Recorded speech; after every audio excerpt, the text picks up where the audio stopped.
Hi, everyone. Welcome back to another episode of Decipher You with me and Suzie. We had a great session last time because we talked about the document that discussed the UN collaborating with US intelligence agencies and specifically the NSA and the NSA's efforts to basically construct the narrative surrounding the instigation of the war in Iraq. So we're hoping we'll find some more great documents this evening to go through. And I'm glad you're all here. Thank you for joining us.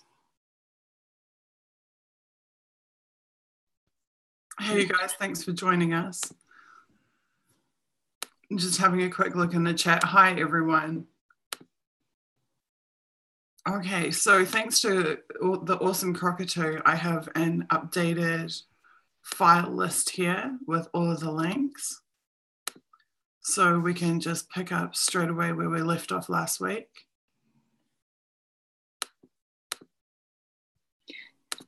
Yeah, I believe we're on 77 or 78. Cool. Yeah, the big changes at the US mission to the United Nations is the was huge. Yeah, we spent most of last week on.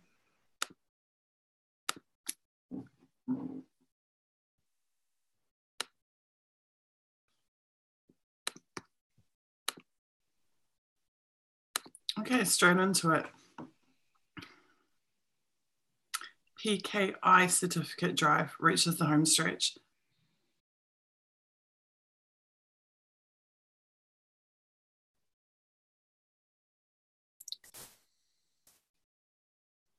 Okay, does nothing. Well, that was quick. Yeah, it appears that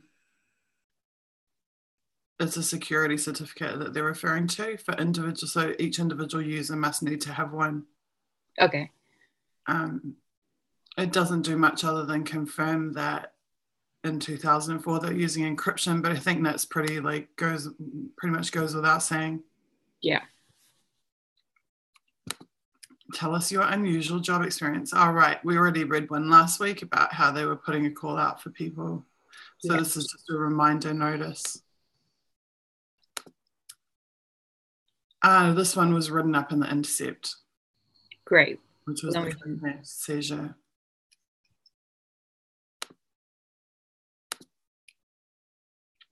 Adversaries denying and deceiving. This looks interesting. Have you had your mandatory adversarial denial and deception awareness training yet?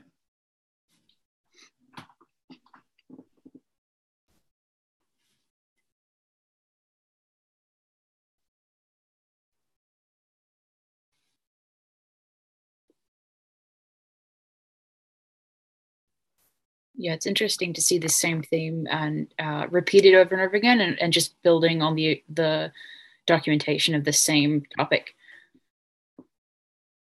I find the denial and deception stuff to be some of the most fascinating. Yeah. And I wish there was a lot more information about it. Maybe there will be in future batches.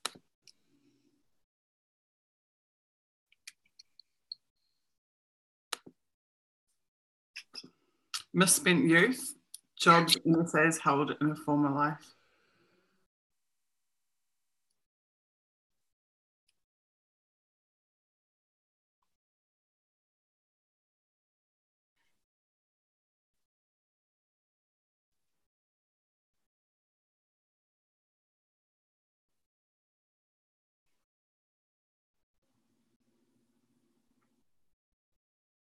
Definitely a variety of jobs.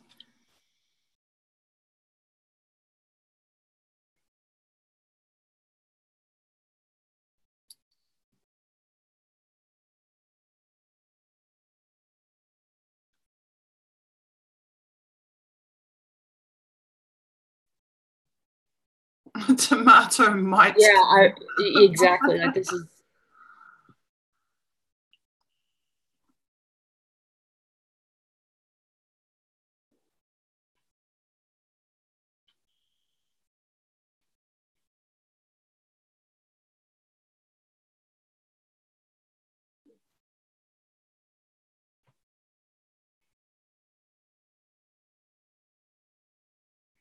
Banking. Interesting. Investment banking seems more relevant than the figure skating. Yeah, I get the feeling that they're intentionally trying to find the most ridiculous and uh, varied group of jobs that they had submitted. So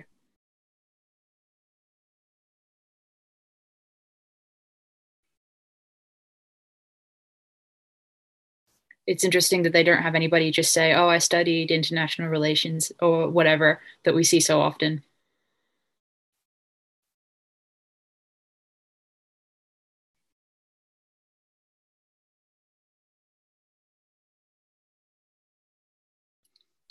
This is interesting.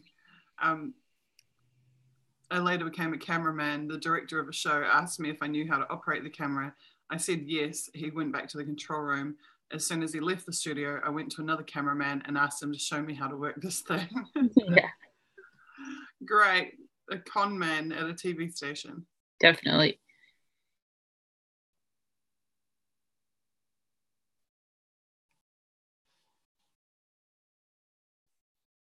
Yeah, I'm surprised at the number of construction or physical activity type of jobs, but um, yeah,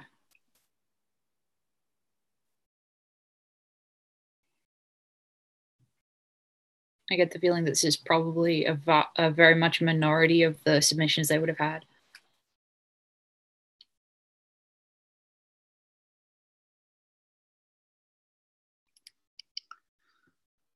So there we go. They're trying to make people feel better about what they do. Exactly.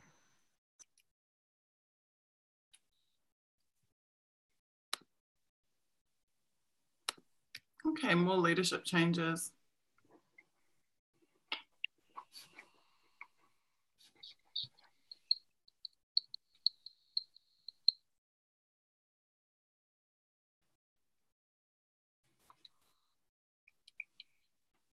So one thing that's noteworthy is that the heads of departments seem to just get moved around the various departments.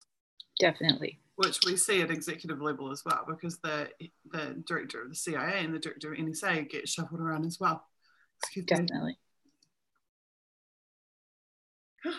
I hate that. Yeah, the directors of the agencies get moved around like musical chairs, but it Definitely. seems that these heads of departments also get moved around like musical chairs. Okay, where's my chat gone? Here we go. Yeah, I almost feel like there needs to be, I don't know if you've possibly already written about this before, but there needs to be an article just on the interrelationship of these agencies. Not because, I mean, not that it's not clear, but that a lot of people don't, that a lot of people still have that position about Snowden where it's, one agency versus another. And I think having an entire article just on countering that might be helpful at some point. I think the narrative appeals to like human nature that, Yeah, these are highly competitive individuals and therefore they're competitive and tribal as agencies. I think part of it's been reinforced by Hollywood and by movies. definitely. Of this like interagency, like how many times in movies do you see, oh, the CIA guy and the NSA guy are like pick your agency, the FBI guy and the whatever, they're like arguing over jurisdiction, or they're like this is a very common theme in entertainment. Definitely. So hi, Forsaken Companion. Cockatoo, I also thought that it was strange. I assume that mundane info you're talking about is the D&D stuff, the denial and deception. I also noted that classification was top secret, but it's consistent because every single document we've seen that references denial and deception has been classified top secret. Yeah. So that appears to be anything that relates to how they thwart the objectives of their opposition, their opposing powers, seems to be classified top secret by default, even if it's just, hey, we're going to have a meeting and talk about this. Or even the definition of the term itself. Mm-hmm.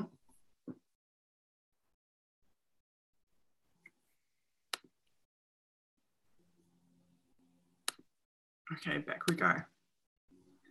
Well, remarkably, I think we just got through 5 documents in like 10 minutes.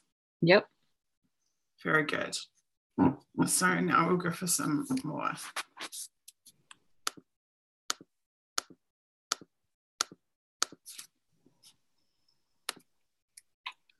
Justifying expenditures of money and time, acquisition analysis. This could be very interesting. Yeah.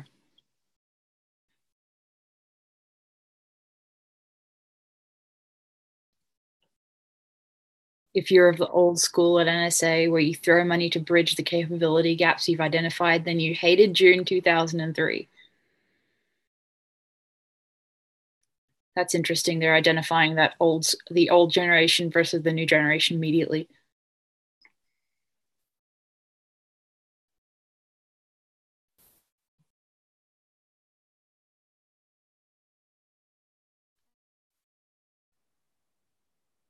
Yeah, I find it very hard to take any of that credibly because June 2003, this is the Iraq War, right? Yeah.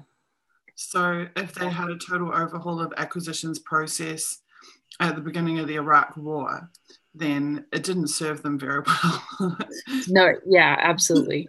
It didn't serve them very well at all because we all know about the Pentagon's missing 4 trillion or whatever. I'm pretty sure that like a significant chunk of that would have been attributable to the intelligence agencies. Definitely. But on paper, and this is again like another example where what gets put in a PowerPoint document by an executive is not, and then sold to the workforce, is not necessarily what is happening in practice on the ground.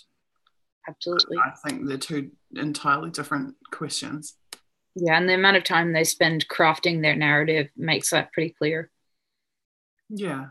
Well, this is their job, right? They're the paper pushers, the executives. Yeah. They are to come up with the policies and the grand schemes and to push them down to the middle management to implement them. But it seems to me there's a long distance between the paper pushing officers of the executive at NSA with the guys who are, guarding millions of dollars in cash on the ground in Iraq. Yeah. For example. And yes, I'm aware the latter is like DOD and not NSA specifically, but still, I think the cultural issues carry over. Definitely. The documents describe a process but give scant direction on how to carry it off.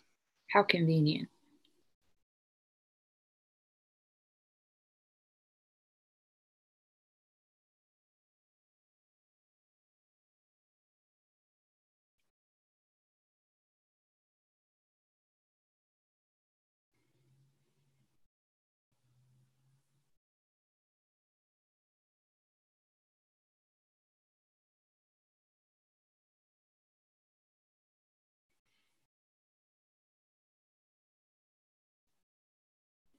Yeah, it'd be really interesting to know what was actually discussed at a conference like that. Because they're pointing out the problem, but they're not giving the meat of the solution, obviously, because they're devoting an entire conference to it.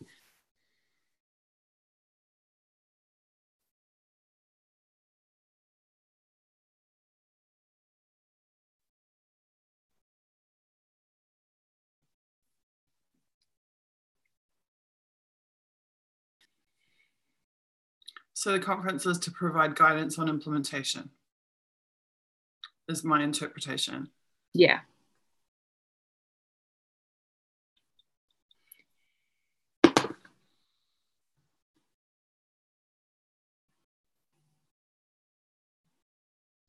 Notice how they reference these communities. Like this is a division, but they call it a community. Well, I guess the community would include not just those who are working in the division, but also their customers and the suppliers and satellite human resources. But still interesting, the use of the word community.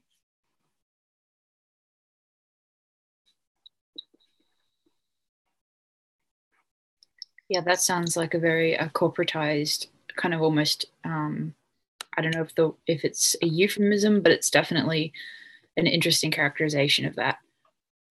I read it almost as a wishful thinking. Yeah.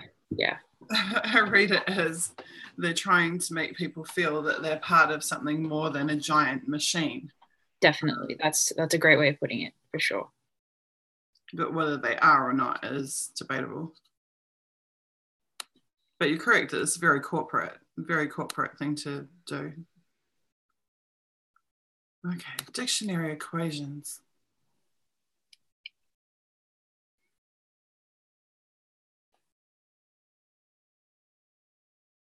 Is that secret? Wow. Yep. Wow.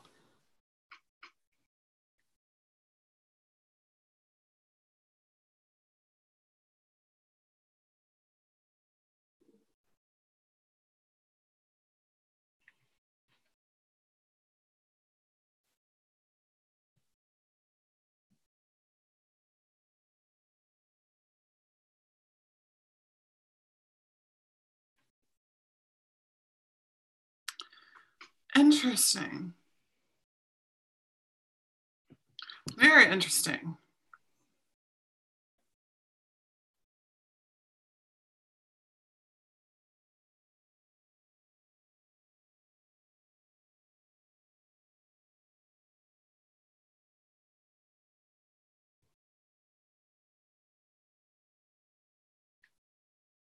So am I understanding this correctly, that this is trying to address issues with their databases and searches?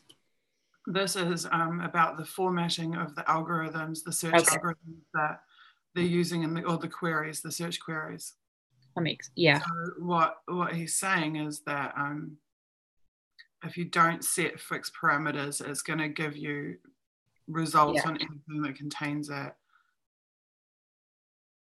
But you can confine the search parameters by using this. So this will give them anything that leads into that word, but it won't give them anything that is any other. It won't make it. It won't return results where this is just a portion of the term. What's interesting so far is the use of the word dictionary. Is the most interesting thing.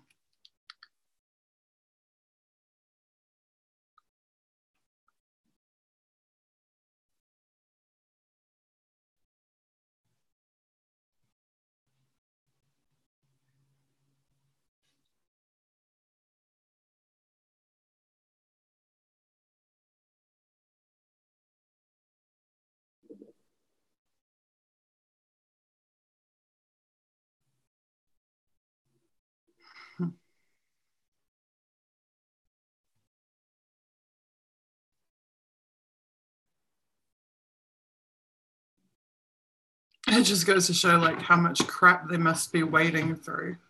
Irrelevant crap. Yeah.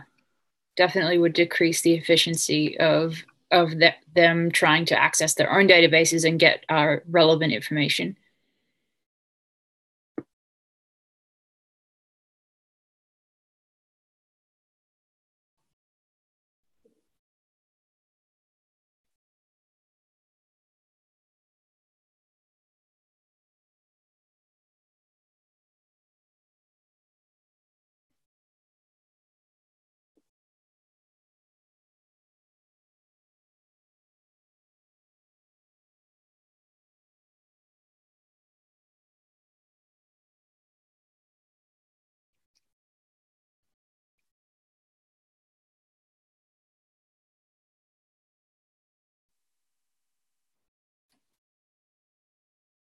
Hmm.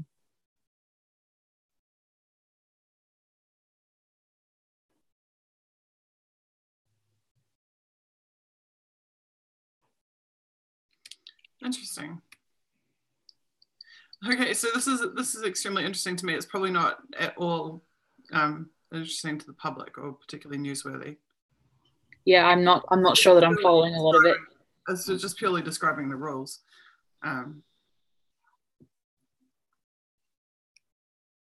Not rules in a policy sense or a reporting sense, but rules in terms of engine rules, how it functions. Yeah.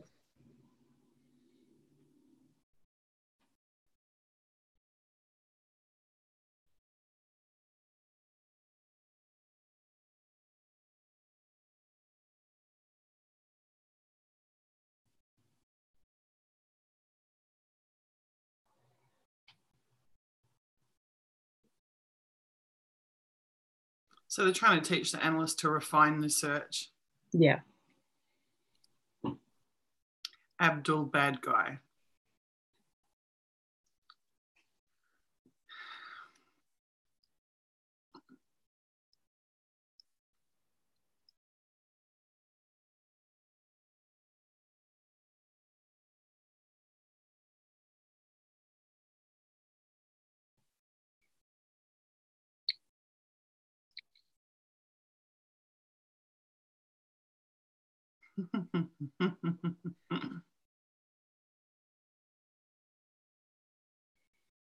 Yeah, if they're discussing this, I can't imagine how difficult the databases would have been to search at that point.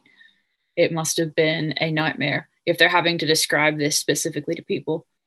So what they're talking here with defeating and defeat terms is that rather than zeroing in on what the analyst wants, what they've been doing is excluding.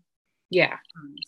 So they've been trying to narrow down by a process of exclusion. So exclude this term, exclude that term, exclude the other term, but they're not understanding the full ramifications of their defeat terms, and that it's actually potentially taking away the traffic that they do want to see. Yeah. So saying instead of excluding things, what you need to do is include and refine your inclusions.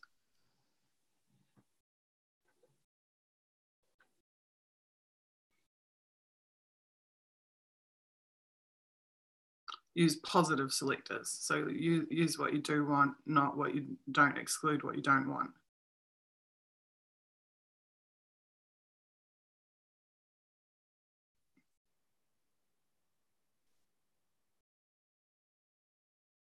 Ha, interesting. Next time you find yourself crying over the big D&I mess you have, look in the mirror first. You'll be looking at the person most responsible for it. I think that's rather unforgiving, but I understand the point. Saying you get out of the searches what you put into them. Okay. Intelligence oversight training.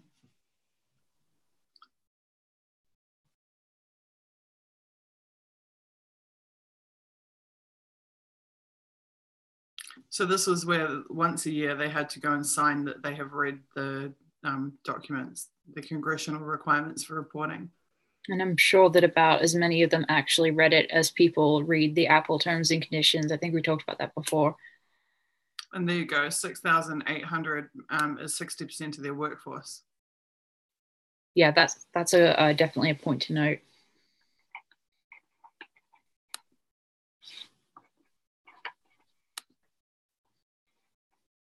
Yeah, and I think we've noted that before, that there's actually, I mean, to me, that's a surprisingly low number for an agency that does so much. I don't think that's small. Not for in-house staff. I mean, bearing in mind like how much use they have of external agencies and companies and good point, loaned organizations and partner agencies and customers and et cetera, I think that's probably a pretty decent amount. I think the more shocking thing out of that statistic is that they already said that they had 6,500 were linguists. Yeah. Linguists. So that would represent nearly 60% of their workforce being linguists. Absolutely. That's a massive proportion of the whole. Yeah. And then, you know, also the very small number that we found of defensive technical staff. I mean, actually, weren't there none of those, if I'm remembering right? There was like 5 who were eligible for promotion. Yeah. And they said somewhere in that document what the rate of eligibility was. So I think it came out to like there was no more than 10 defensive network staff. So 10 out of 10,000 or 12,000 or whatever employees is pretty pathetic. Yeah, definitely.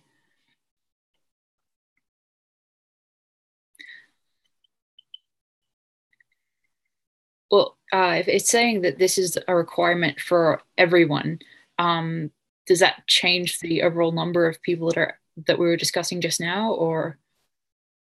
Sorry, ask again, please. Sorry, it says all SID employees, including civilians, military, contractors, and integrees. So that's talking about the reading requirement. yeah, and that's the number we're talking about at the top, right? The 6,800 have completed the process. Oh, right. So 6,800 of you have already completed. Yeah. So basically, 6,800 is offering to employees. Yeah.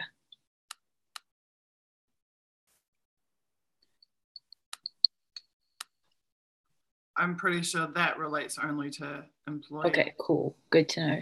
But they're saying that the requirement also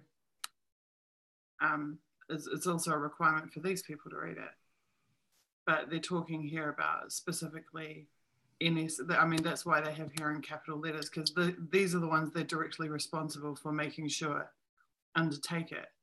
If the civilians, military, hang on, unless employees include civilians, yeah, contractors, and integrators, that's possible because there has been prior references to that. So I was just saying that if that 6,800 number is 60% of all of that, then I think that's a kind of interesting number.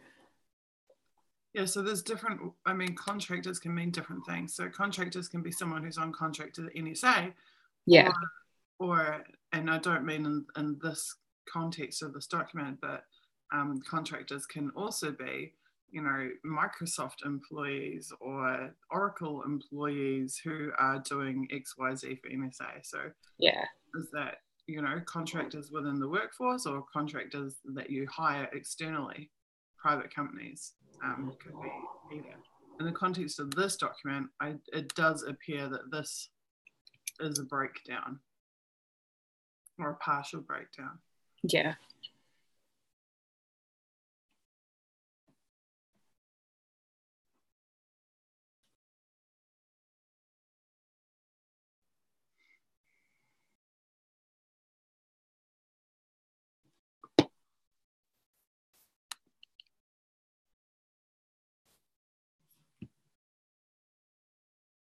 Again, it's just saying what this is all repeated information.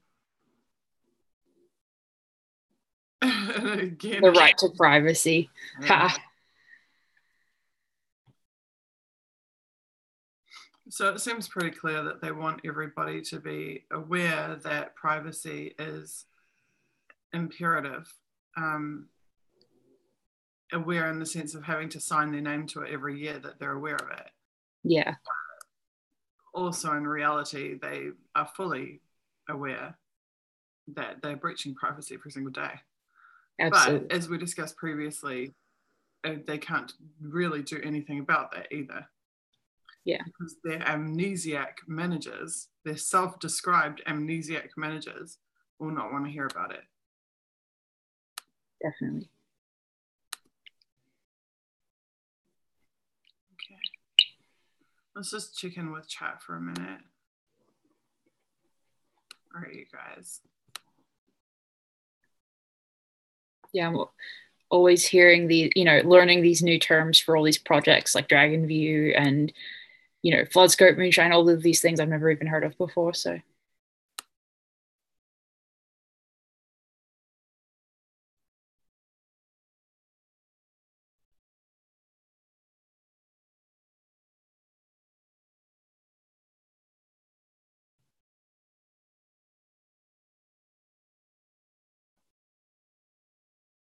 All right, someone just pointed out that Snowden was in fact a contractor.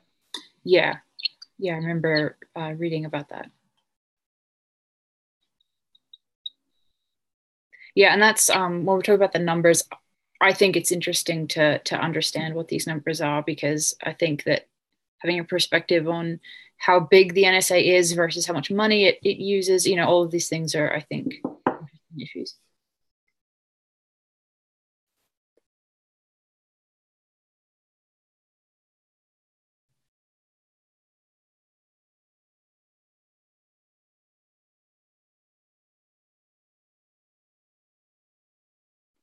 Right. Let's continue.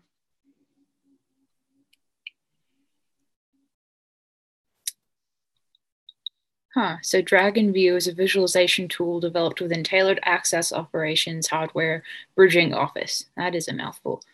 DragonView is currently used to analyze wireless network data collected from several SIGINT collection systems targeted as at the various flavors of 802.11 traffic.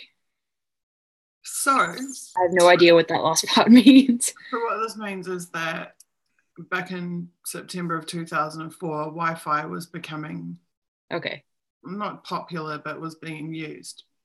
So they talk in these previous documents. They've talked about emergent technologies, and changes in the behavior of users.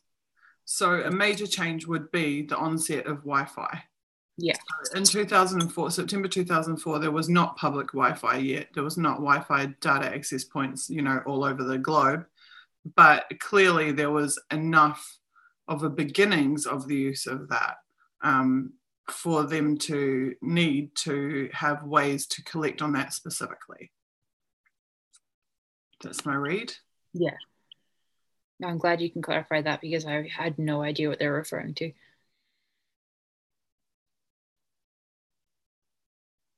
This just means wireless traffic. Okay, great. That's all it means.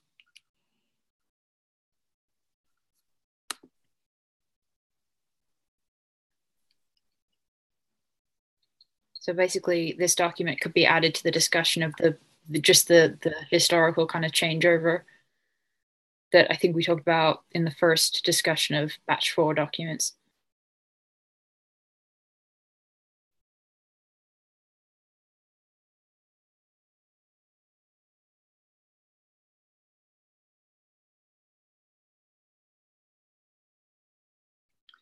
I think it was in the article I wrote about the Tor project. It was actually called, I think, Deciphering the Tor project a couple of years ago. I talked about the way that technology filters from government into public use. Yeah, that's a huge topic. And that's what we're seeing here. So these references to the various products, these are corporate products. So actually I should probably find it, because I think this might be interesting to recall, because it's very much what a description of what or why this document exists. Yeah, it gives context to what we're seeing.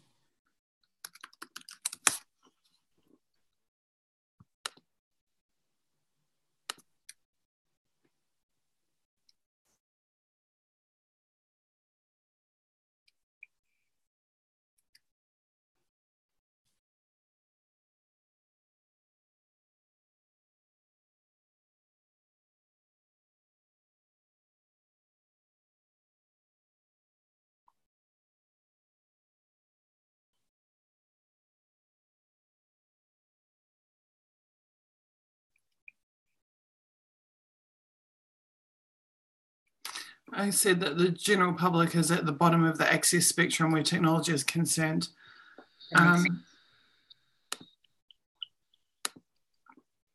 Here we go. Serving the general public is barely on the radar. They are at the bottom end of the access spectrum where technology is concerned. First comes the military, then the military-industrial complex. These days, it is easier to think of them as the military-commercial complex, thanks to the wonders of privatization of functions that were traditionally performed within the realm of government. Then comes commercial, then comes the American public and select others, and then follows the rest of the world, the rest of the first world countries, in the order in which they are favored by the Americans, and then follows the rest of the world. And in Russia, you see this, you see it all around you. The access to technology is predicated upon the favored status you hold with the Americans. So if you do not hold a favored status with the Americans, the technology that is available to you is vastly more primitive. So a part of being, in the Five Eyes or whatever, selling your country to the empire, is that a part of what you receive in return is access to technology. That's really interesting. Which means that you are able to participate and further develop based on that technology. develop your society at a faster rate. It's not how things should work, but it's how they do work. So when I'm talking about the military commercial complex, I'm talking about how military tools make it into the corporate sector long before they make it into the public sector.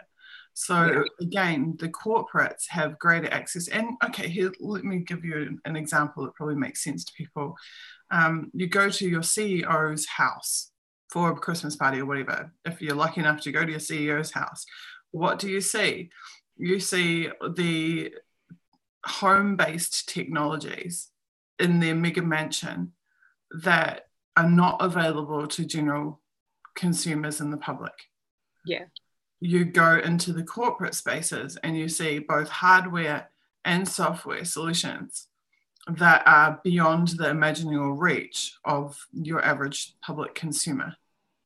So some of these Nest products and these, well, I want to call them like home surveillance systems, because they basically are. It's like basically surveilling you in your home.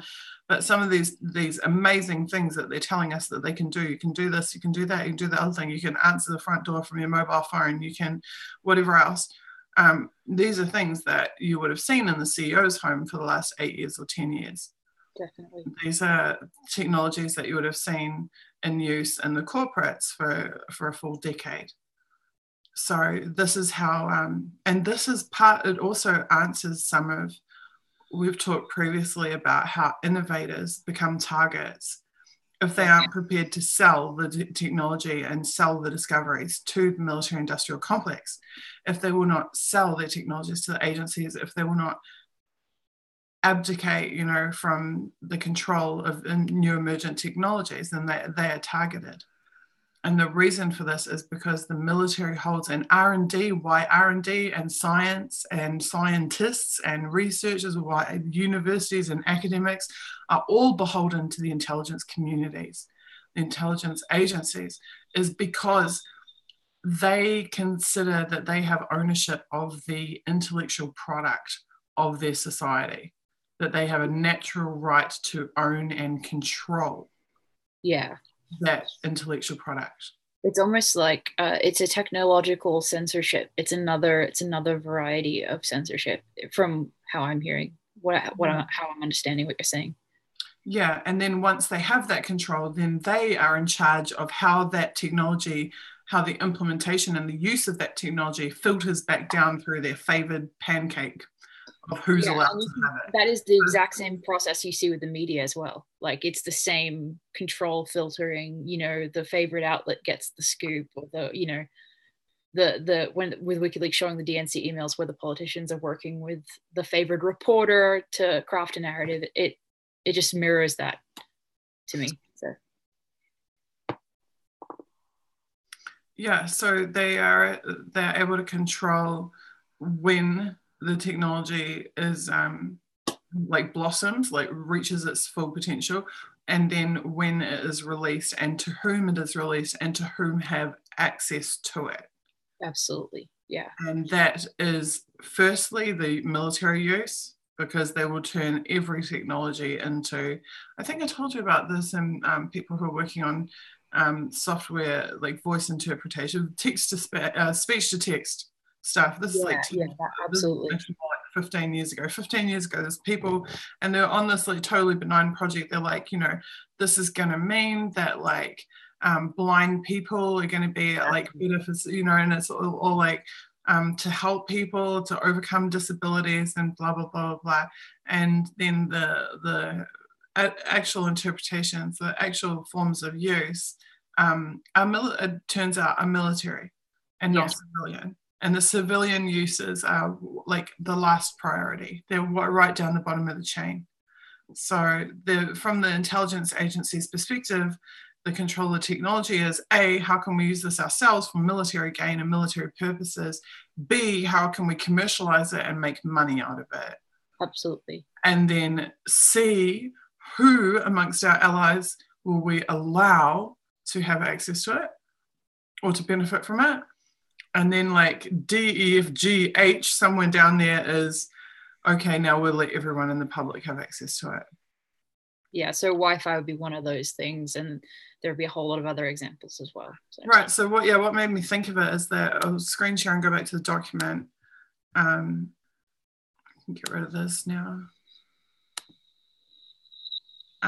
Where they're talking about somewhere in here, they actually listed the solutions, products such as AeroPeak. So AeroPeak, I mean, I'm aware of multiple open air wireless hub solutions for corporates. I've seen them used in businesses before, years and years back. AeroPeak is an example of what would have been available in the commercial sphere to corporates at substantial prices back then. But when I say to corporates, it will be to Western corporates. It will be to corporates in the Western world. Yeah, it actually surprises me that the US would allow, like you were talking about how Russia is only lets people have, or technology in Russia is more available to people that are friendly with Americans. I'm almost surprised that they haven't tried to cut that off completely with the anti-Russian hysteria that's going on right now. But well, it's just that you see products in use that are 20 years old. Okay, yeah. Or that are 30 years old. And that's not to say that Russians don't have their own high technology, which they do, because in Russia, they tend to get around that by developing their own stuff, which is entirely logical, an entirely logical response. But the Western products that you do see are very aged. They tend to be very, very aged. Probably like Yeltsin times, I don't know. Yeah, well, no, that makes sense to me. I was just kind of wondering. Yeah. Based on the insanity of the current climate, but that makes sense.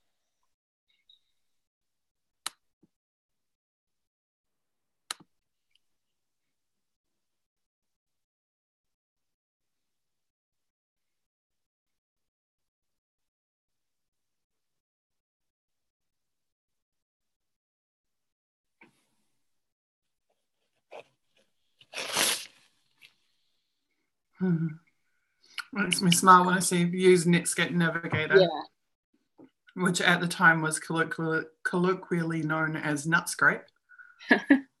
Yeah, that makes sense. And of course, they're Microsoft clients, and they're saying don't use Internet Explorer because it doesn't work.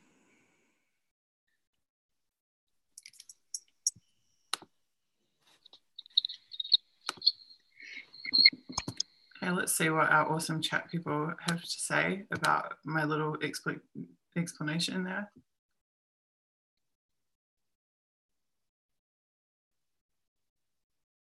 Jenny, I use a microwave every single day.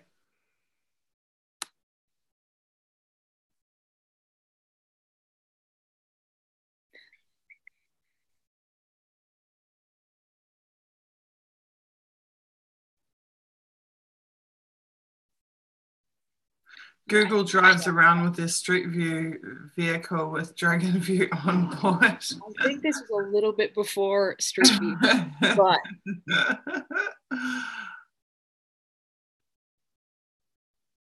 yeah, I had no idea that 802.11 was wireless, so that was total Latin to me. So I'm glad Suzie explained. Well, yeah, someone explained it much better than me, which is that it's the Wi-Fi band, is the bandwidth range. Yeah, well, and it's great that I know so little about this because I'm sure some of the viewers are, on my level with this. So it's good to explain it for my sake, the viewers' sake.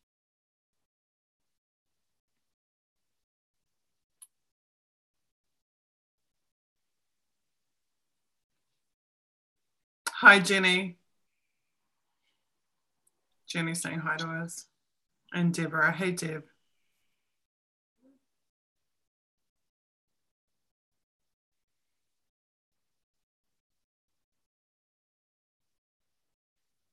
Jenny, I'm not sure what you mean about microwaves not being used in Russia, because we do use microwaves.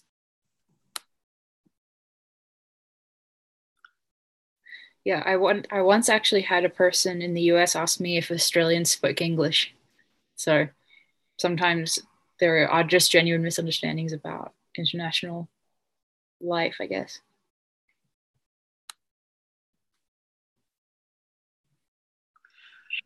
Crocker, the point you've just made about public having access to PGP encryption is the crux of my article about the Tor project, which is that the reason that at that time the Tor project was under massive attack, massive assault, was because it was providing the public with access to a technology that was still in use and still being depended upon by the military. And they did not intend to have that happen, because the other aspect of what I was just talking about, the filter of access to technology being from military to military, commercial, corporates, to just the US population, to the countries who are most favored by the US, etc., and then eventually to the full general public, is that those technologies are passed down as they are aged and become less relevant to the military. So the idea of that pipeline is that the military will always have access to the most relevant, most cutting edge, most powerful, most superior technologies. But in the case of the Tor network, the military wasn't finished with it yet. They weren't using the next generation product, but already the public, at the very base level public, the public all around the entire planet, were using and accessing the same technology that the military was accessing. And that was what made it such a threat to them, because they do not want everyday Joe and Jane blogs to have access to the same products and services that the military are using. That makes sense. And are dependent on themselves. For sure.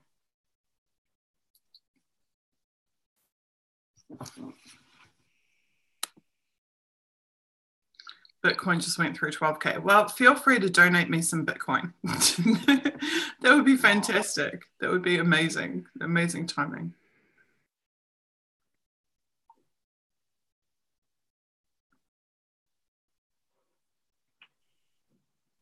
Okay, let's continue.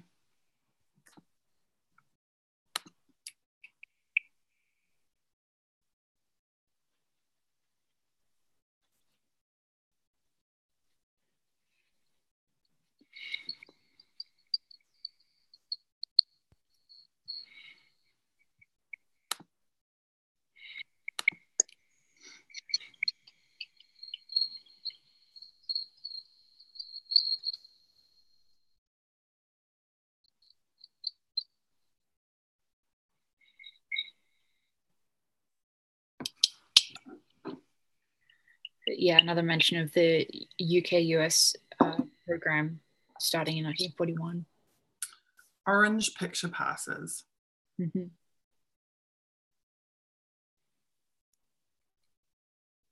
What department is this?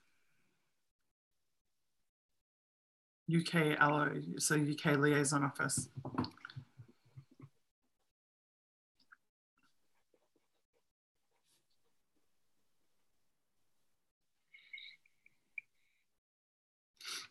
Soon afterwards. Because one thing that is not actually known, why can't I?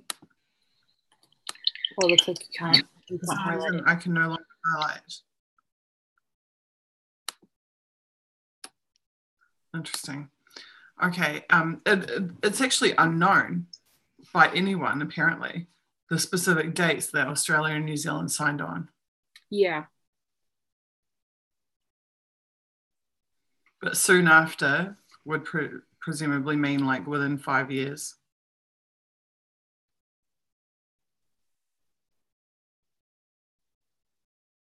So this is during the war that the first UK military staff member was actually posted on US soil. And within 2 years of the end of the war, the agreement that established the Five Eyes was signed.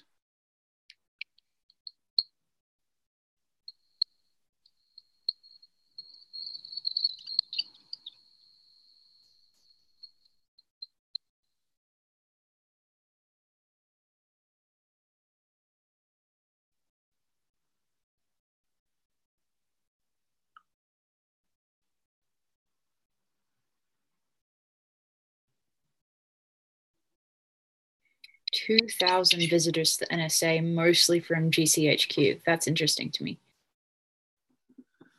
We also have a support team and an office at the British Embassy in DC. Yeah.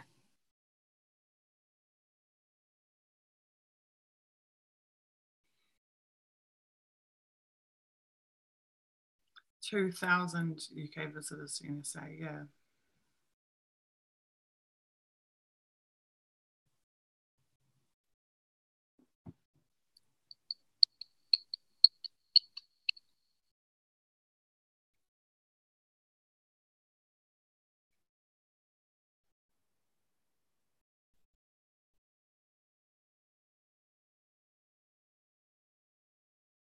We've worked together to support coalition forces in Afghanistan and Iraq, obviously, but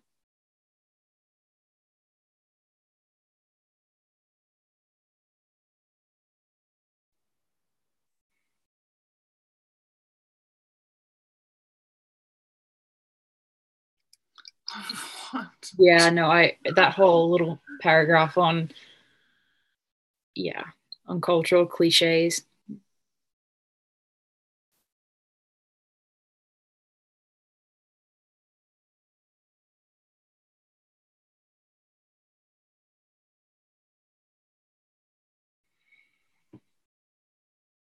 So basically, this document is patting themselves on the back for their collaboration with the UK. That's what I get with this. Kind of bragging. And also that NSA is basically a tourist destination for within Yeah. the military. That's yeah, good point. Yeah. Actually, I think that's worth making a note of, really, isn't it? Yeah.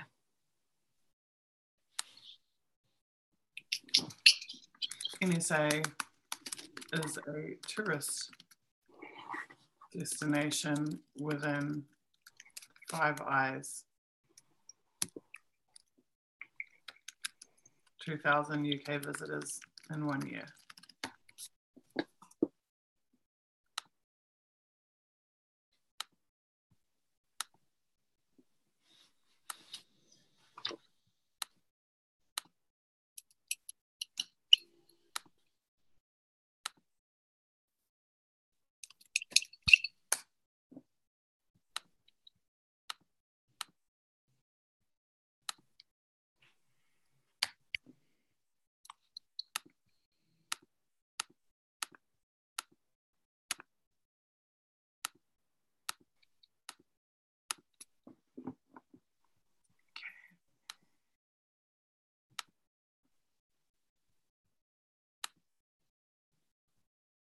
And how's chat going?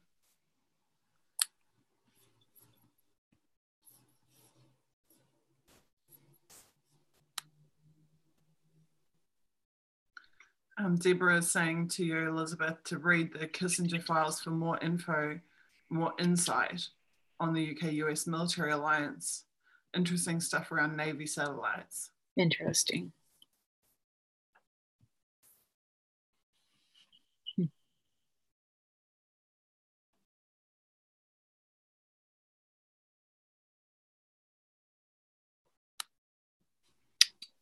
I'm just so cute. I'm gonna tweet really fast that we're live.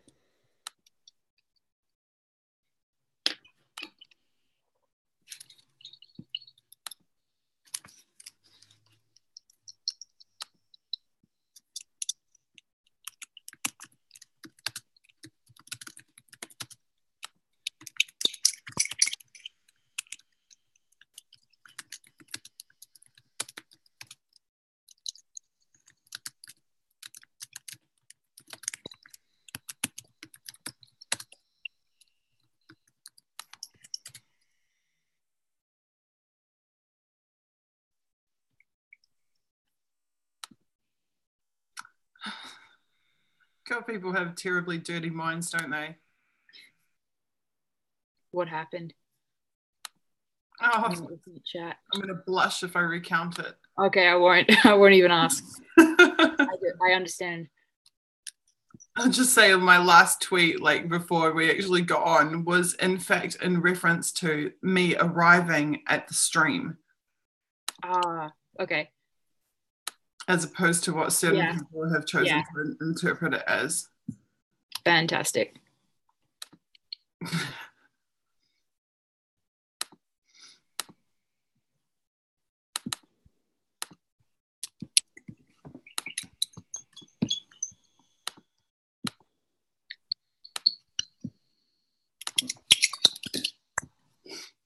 Right. Back to documents. Back to documents.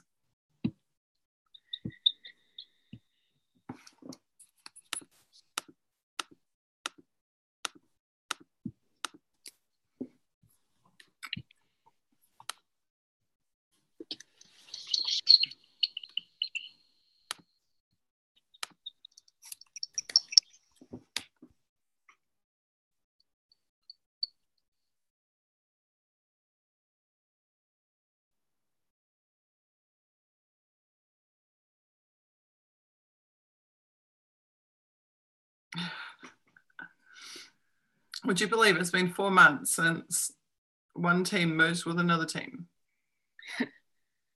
No, I just can't believe it.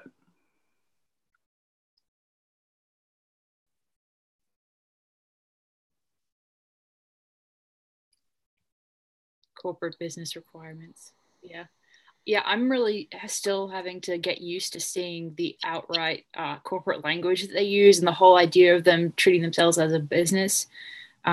I know that we've talked about it 1,000 times during these streams, but I'm still surprised every time I see it.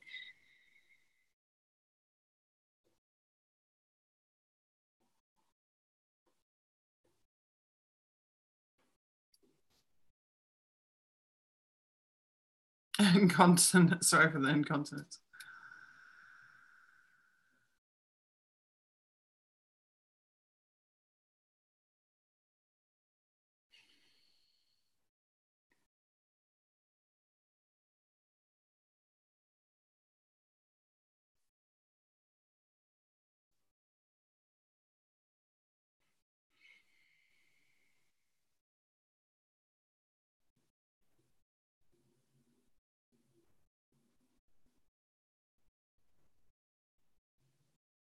So this entire document is to convince people to edit after they spell check.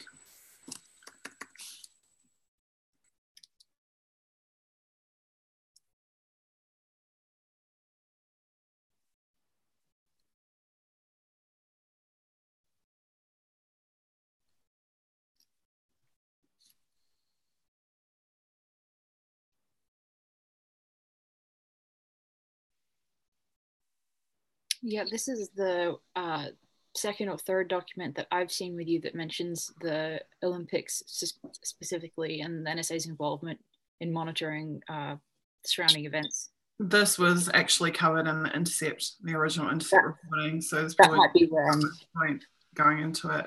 That's probably what I'm remembering. Yeah.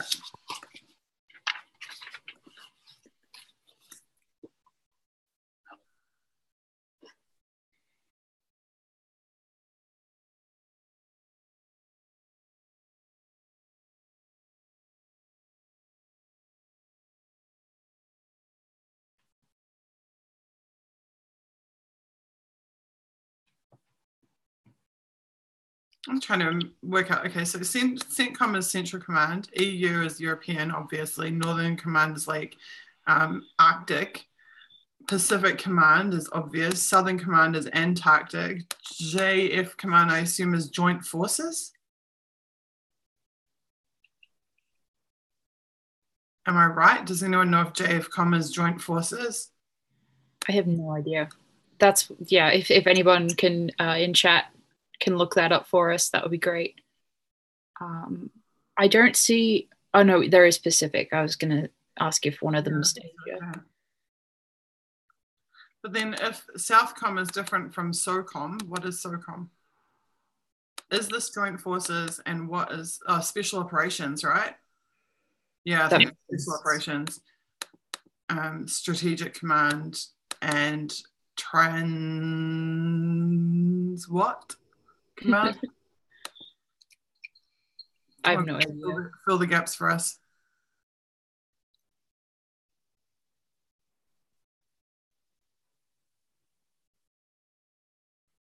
I love that sentence in that first unclassified paragraph that talks about, they explained how the entire intelligence community works together. It's down a little bit. Gathering requirements, assigning sensors, collecting and analyzing data, then disseminating SIGINT to the users. Mentally, I'm just kind of collecting and noting all of these documents that emphasize the interaction of the different agencies together, or the revolving door, because I would really like to write an article just on this to make it really clear to people that that's how they're speaking about these interactions. Here's my take on it. They're all getting paid by the same government. Yeah, absolutely. Like, whether you are one of those combatant commanders, or whether you are one of those like area of operations like the ones in Germany, or like the drone lily pads, or whether you are an NSA employee, or whether you are a CIA employee. I always remember the CIA guy, Philip Mudd, who quit over the questions about the torture. Not just, I wanted to say Senate torture report, it was the Senate investigation into torture. He actually quit and became a CNN talking head. Yeah. And it stuck with me that when he was talking about this, the impact on him of having left government after 30 years or whatever, he's like, you're really relying on that paycheck. Like every 2 weeks that paycheck came in like clockwork. Those were his words, like clockwork. And his entire life and the functioning of his life and his relationships and his family and his everything was revolving around that 2 week paycheck. Every 2 weeks getting paid government paycheck, government paycheck, government paycheck. And all of these people are getting that government paycheck, government paycheck, government paycheck. Whether they're on the ground or in an office, whether they're in bloody Antarctica, whether they are, you know, wherever, however, whether they're a linguist, whether they are one of the 5 people in charge of defending the service, like no matter what they're on that paycheck, on that government paycheck. Yeah. So that's the commonality.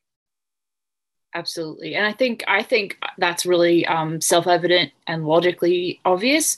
But I think that for whatever reason, there's a public misconception of that. And I think it's a strong enough misconception that I think an article from these documents, I mean, there are a lot of issues that need their own articles, but I think just laying out the primary sources that are showing the interrelationship and the active working together, as opposed to any like real indication of strong competition, would be helpful to literally educate the public more on this, so that you have more support for people like Snowden and combating that kind of disinformation that is spread about him and his release and all of that.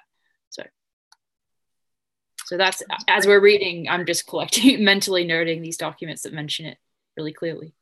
I completely agree. But also that conversation we keep having about how people are incentivized not to support. Exactly. Again, comes into play, because if you can say, oh, well, Snowden was just some CIA scam cooked up, well, then instantly you have alleviated the responsibility of needing to read these thousands of documents, of needing to study them, of needing to understand them, and of needing to respond to them. Yeah, absolutely. It just feeds into the whole conversation on whistleblowers and all of it. So absolutely. I'll just check out chat and see if anyone has some answers on these various alphabet soup acronyms and whatnot.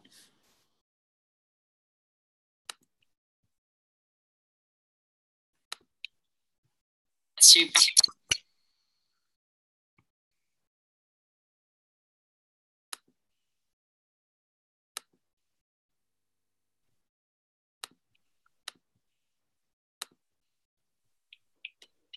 Yeah, it is Special Operations Command. So okay. I got that one right. Joint, and it was Joint Forces as well. Yeah, I thought so. Great.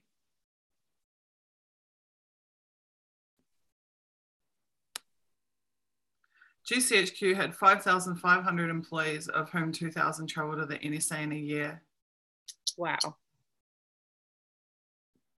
That's striking, I think.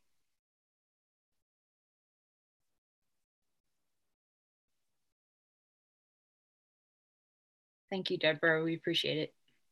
Yeah, that's so cool, Deborah. Thank you. I mean, it was really on a whim, this entire project. Like, I just thought to myself one night, I can't actually be bothered spending 24 hours going through all these documents like by myself with no assistance. Maybe someone, and I'm thinking like one person or two people might help me if I live stream it. And sure enough, it's turning into a little community of people. It's very, very, very cool. Yeah, and everyone that supports us is amazing. Putting together little clips of what we're talking about, taking the time to go through and create those is just so awesome of you all to do that. So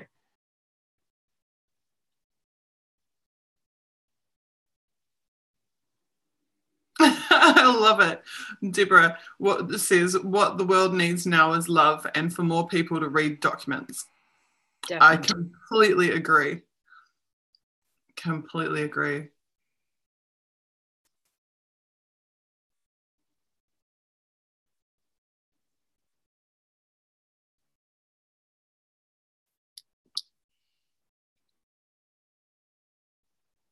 See WikiLeaks, comprehensive collected US defense and intelligence acronyms and abbreviations. See also the dictionary of military and associated terms with, oh yes, please. Oh, you can't share the link. Okay, well, let's make you a wrench. And now you can, Deborah, now you can share links. You can also kick porn bots, though they seem to have given up on us.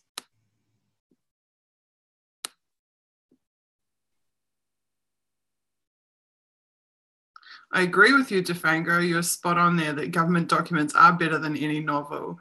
And they're also showing us how much of what is in the public arena is fiction. Yeah, really. Like, we're learning how many of the narratives that are circulated about Snowden, about the leaks and what they contain are total nonsense. We're also learning that while Washington Post and New York Times, etc., were happy to report on specific programs, they would report on specific elements of what this contains. Absolutely. Nobody has tied together the big picture yet. The stuff that I don't know if you saw last week's episode or even a bit of the week before, but what we learned about the UN and the USA's relationship, I spend my entire life reading all day, every day. I've never read anything like what we discovered there. No one has ever explained the process and purpose of the resolutions in the way that we have seen unfold from studying these documents. Well, in the role of the intelligence agencies directly in it, much less just the USA. Like, it's bad enough that a country would be influencing kind of an entity that's supposed to be a consensus of all the different countries of the world, basically, much less there one intelligence agency crafting the narrative for them. That was amazing for sure. And being so proud of it. Yeah. Literally bragging about it. Yeah. And it takes us back to like the Enigma document where they're like, our contribution to the Iraq war will be remembered as being as significant as the cracking of the Enigma code. It's like, look at it now. Would you even want to put it on your CV?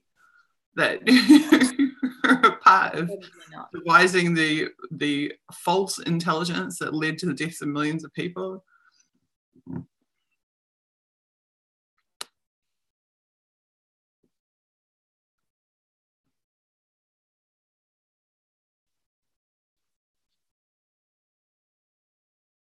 Transcom is a Swedish debt collection company. I'm sure, well, we know they're into credit companies, don't we, the NSA? That's funny. Okay. The other impact that this has been having on me personally is that it's reshaping the way that I feel about the other things that I do. Yeah. Which is an unintended consequence. But I'm looking now at like some of the very specific issues that I've been involved in, and I feel like, wow, it's so inconsequential by comparison, like to, not that working on local issues isn't of consequence, but when it's like I said last week about the surveillance, like I've been so deeply impacted by the experience of being surveilled upon. I've spent years trying to study and learn about it so I could understand what was happening to me. Yeah. so I could understand from the other side, so I could like peer surveil and get the missing pieces that had been denied to me because I only ever knew it from the experience of being a target. That makes sense. And I really, really wanted to be able to see it through the experience of being someone targeting me. But then when you look at the size of the consequences of like this UN stuff and millions of people are dying, all of a sudden, like just me being spied on or other people, even the mass surveillance, I mean, it's evil. It's something that shouldn't be happening. It's something that has real world consequences, especially when you pair it with things like the drone program. Yeah. Surveillance plus drones is the almost the ultimate outcome of mass surveillance, is that they are not just going to do it to watch, they're going to do it to kill people and are doing it to kill people. Absolutely. But the scale, that's what I'm trying to say, the scale of the impact of like the USA-UN relationship, the resolutions that lead to the wars, this is the top of the top in terms of like far-reaching and consequential historic impact. Yeah, but I think that I don't think it's fair to minimize your history or your work to understand it, because I think if you hadn't developed that understanding, I wouldn't be learning the way that I am from you, and like you're an amazing educator on this topic because you have a lot of contextual knowledge that I don't have, and then maybe some viewers don't have as well. So I think that's really valuable that you did that, so you can bring that to these topics that are like affecting the global situation. So thank you. It was completely accidental. Yeah, but yeah, life works out that way sometimes. But I understand what you're saying, which is that if I hadn't had those experiences and hadn't learned those things and hadn't participated in those things, then I wouldn't be able to understand the percentage, whatever percentage I do understand of what we're reading. So yeah, I totally and then to be able to explain that, translate it to people who don't have that knowledge, so that I think it's incredibly important. So I remember trying to do that with Iowera's talks years ago, trying to take his very very tech heavy language at the Congress talks and trying to translate them so real people could understand, because I felt like if real people understood the significance, that it would empower them to do something about it. And so I do think that's important. And yes, these languages, the language in these documents is very difficult. It presents a barrier. It really is a barrier to the average person. I'm not sure that maybe the average person could read these documents and see in them what they actually contain. Exactly. That's what I'm trying to say, is that your knowledge base, having been a lot larger than the average person, is really important in translating it. Well, just different than the average person, because the average person might know how to fix my drawers and I still don't. Definitely. I think different people have everyone has useful knowledge. It's just mine happens to be about surveillance. Absolutely. And not about fixing my drawers. Okay, so moving along.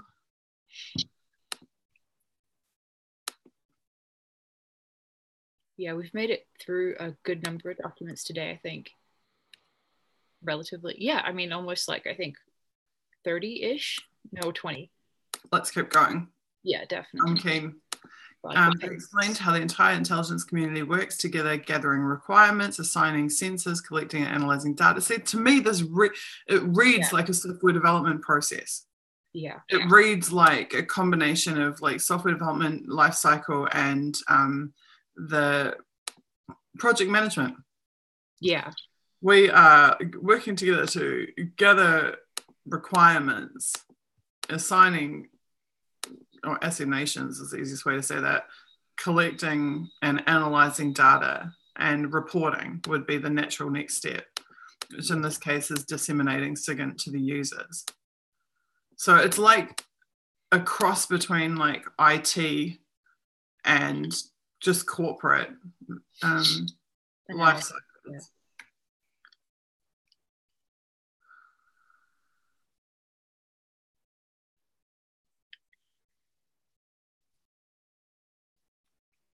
And as usual, they have 100% positive feedback. Yeah, no, that's just a literal paragraph of self-congratulation. That's all it is.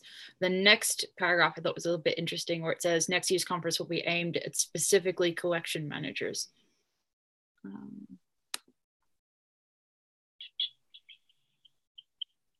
And then talking about, again, collection information sharing.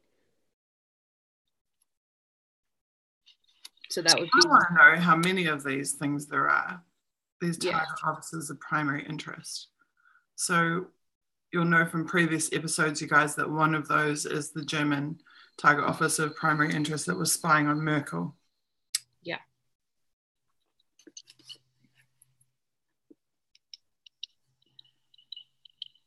So the target office of primary interest appears to be the collection site, which in this case is in the US Embassy in Germany.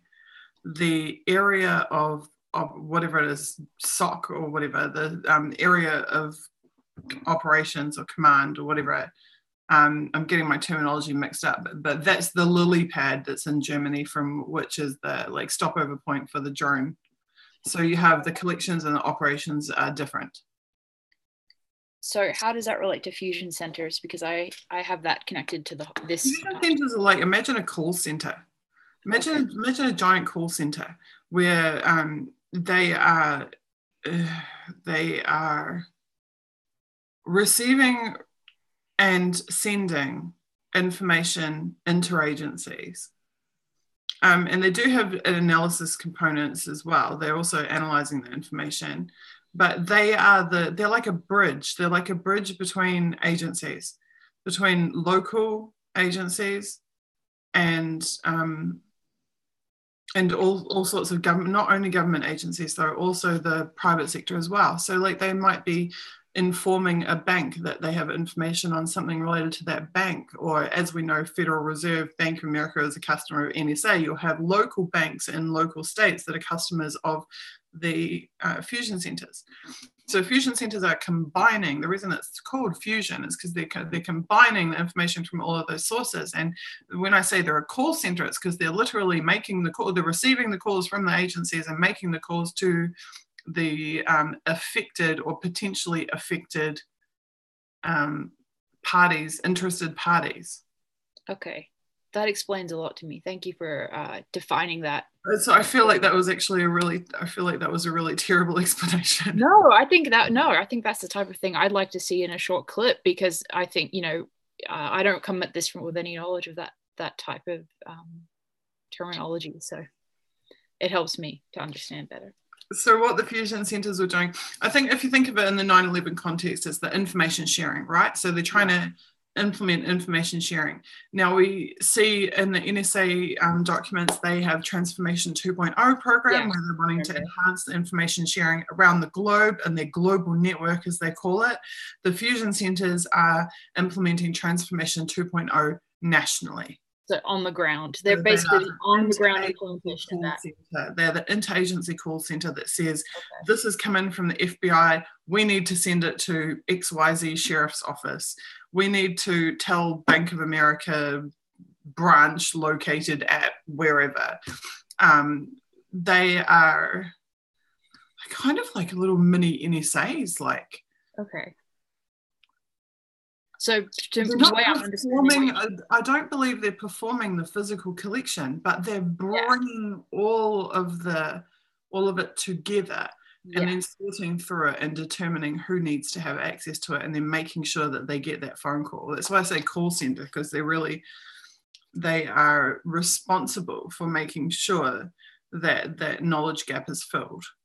Yeah, so for me, the way I'm understanding what you're saying is that these are the equivalent of NSA's boots on the ground, even though you talk about the passage of information and not literally, but. I wouldn't call them NSA's boots on the ground. I'd call them NSA's call center. Okay. So to me, NSA's boots on the ground is like the guy that they send to be with the Blackwater team in Iraq on top of the building because he's the SIGINT guy. Yeah. Like that, the actual deployments would be the NSA boots on the ground. But NSA call center is in like, they're doing the legwork of the making sure XYZ is informed, NSA is informing people via systems, but they're informing Congress via reporting and liaisons.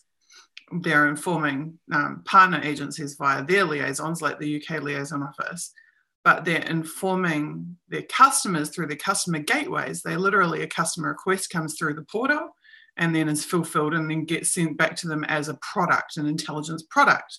They get supplied with an actual file somewhere. That, I mean, I haven't seen any of them, but somewhere there will be actual files containing intelligence product produced as a response to a customer request.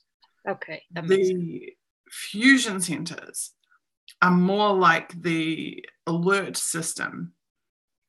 They are like liaisons between local and state officials and agencies and the corporates and privates. So that's what I'm trying to say is like the NSA's customer is the Federal Reserve Bank of America, but the Fusion Centre's customer will be like Lloyd's TSB Bank at whatever, well, that's a UK bank is probably not the greatest, you know, whatever, Citibank. There'll be Citibank on the corner of such and such street in wherever the hell, Idaho, will be like a customer of a Fusion Centre. No, that makes a lot of sense. Such and such sheriff's office at such and such location will be a customer of a Fusion Centre. I get it now. Thank you. And that's what I mean by mini NSA. That's what I'm trying to say by mini NSA. They're like a localized version of an NSA office. And if you go back to that Wikipedia reference that we discussed a few weeks ago, where they make a point of saying where they are not a federal agency, they're not. Yeah, so they really want to hammer in the fact that they are state and local, but their operations are similar, with the exception that I do not, as I said before, I do not believe that they are performing the physical collections. They are not doing they're not generating the SIGINT. They're pulling it down from the various databases. So they're having access to databases across a whole range of agencies, but then they are passing that information on. Yeah. To the related parties, the interested parties or potentially affected parties. One of the most interesting, I mean, I think you could spend the rest of your life FOIA-ing fusion centers. Yeah. And that you would find the most incredible information, because I think, yes, they are operating as intelligence agencies. They might not be doing the collections, but they are effectively operating as miniature intelligence agencies. Like performing specific analysis and all of this. And I can see exactly why they would be so significant. I can see why you've pointed this out before. That makes a lot of sense. Yeah. So one of the things that really shocked me is that they had been reporting on the pro-lifers and movement and the abolitionists, the anti-abortion I remember you talking movement. Yeah, and that was a huge wake-up call for me, because that was when I realized, like, actually, like, these guys are just surveilling everyone. Like, it's not even that they have like a fixed political agenda, other than total control. Yeah, you know, total control of everyone. Definitely. Hopefully we can get through a few more of these before we... Definitely. So I would like to know how many, if there's any way to know, I'd like to know how many target office of primary interest there are.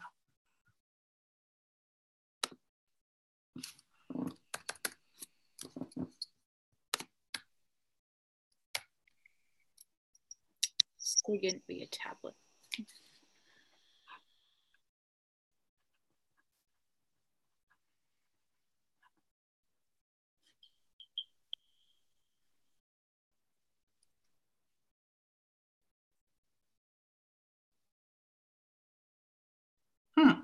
We're researching hardware, a tablet PC, to allow non-NSA net customers to securely and electronically view classified NSA product reports. But the status quo is that they select, print, and hand deliver the products of interest to their customers. Interesting. I think that's noteworthy. So in that case, what I was just talking about, the delivery of files, in fact, wasn't files at that time, it was physical paper. Now, the interesting thing is that I don't think anybody in 2004 knew what a tablet was or owned one. Exactly. That's the first thing that struck me, is this is so early for a tablet to even be discussed.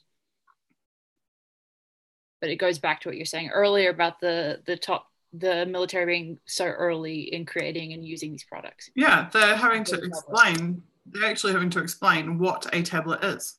Yeah. So I think if that whole discussion was a major point from today's stream, I think combining this with the earlier document that we discussed that topic from, I think that would be good to note those two together. I'm trying to remember now. Yeah, it was Wi-Fi. It was Wi-Fi. They were discussing the use of Wi-Fi. Right. So this goes back to the on Wi-Fi.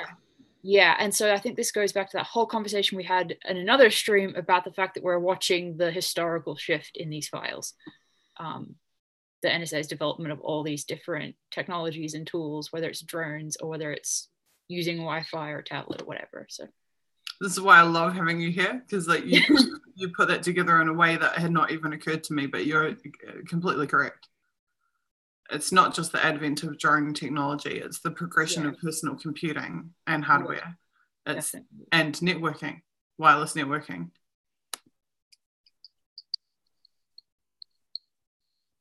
And you're also correct that this is yet another example of them having access to a technology that the public could not even dream about at that time. Yeah, I think that's 2004. Facebook was just rolling out. Yeah, I think that's a strong point from today's stream, I think.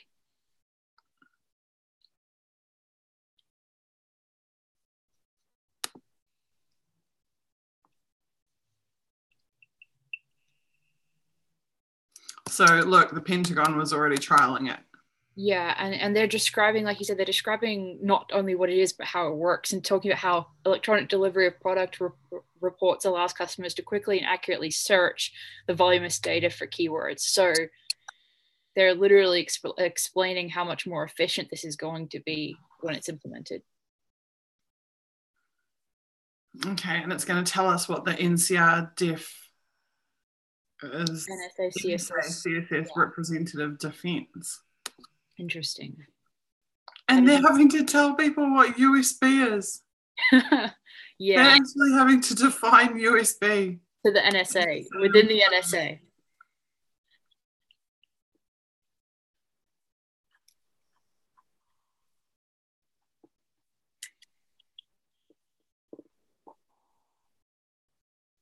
Yeah, that's a time warp for sure.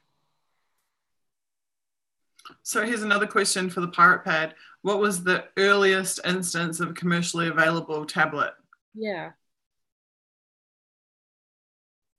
I remember when the Kindle was a huge... I wonder what Wikipedia has to say about it.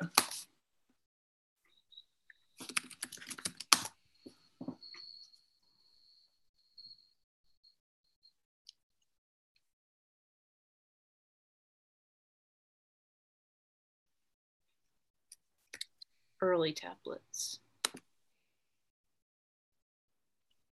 Oh, well, that's, yeah, it's going back to the entire development.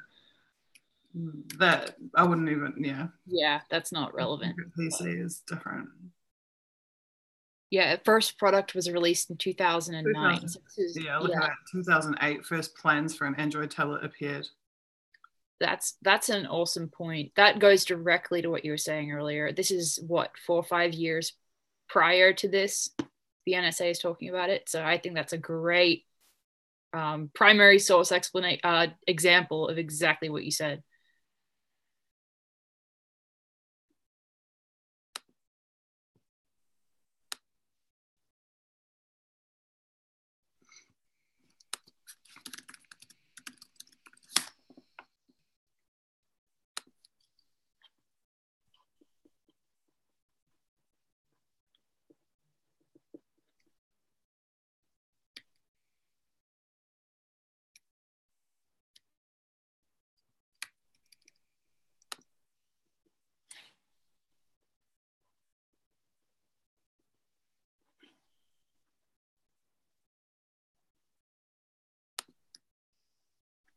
So it was literally physically available in 1997, but that wouldn't have been for standard commercial use. Oh, they don't. Oh, that's a shame. They don't go any further into it. What I was wondering is, when is the first commercial product, non-military commercial? That would be an It's like interesting. in 1999, I can tell you for a fact the big American universities were not using wireless. Absolutely not. They were still on T1, T2 connections. There's absolutely no wireless. So the fact that it physically existed at that point does not mean that it was in general release. Definitely. Yeah, I think if anybody from chat could look that up while we read through these documents, that would be a great help so that we don't have to split our time too much. This is really the question, is when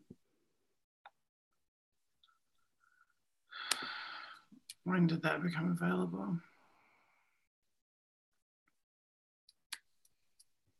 Okay. So that's what we want to know.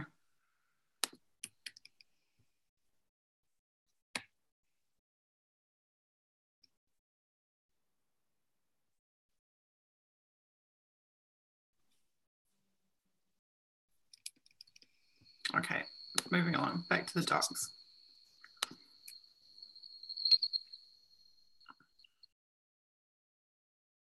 So they would look at that, they're copying the reports onto USB, onto flash drive. That's interesting. Yeah, that was a key part of that article that we wrote on. And that's where they're having to explain to people what USB is. Yeah, while we continue reading, if anybody from chat wants to look up the first commercial use of the wireless, that would be great. Correct. Oh my God. Yeah.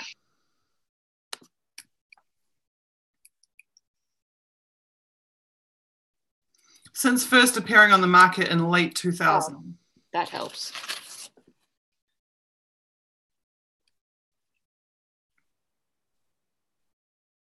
Until 2005, most desktop and laptop computers were supplied with floppy disk drives in addition to USB ports. Wow. Yeah, I actually remember that from high school.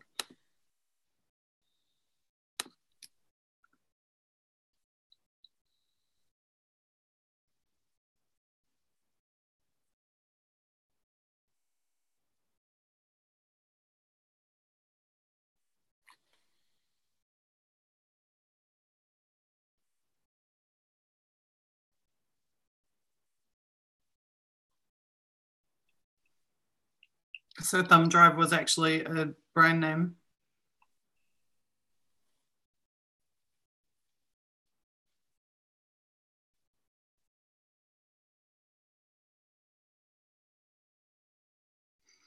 So what we're seeing is that there is a period of time between invention and release and update and general uptake, even for the military to use it. Yeah. So it's patented and invented in 1999, commercially released as in available to be sold at all in 2000. But it wasn't until, so it didn't have a viable data transfer rate until 2003.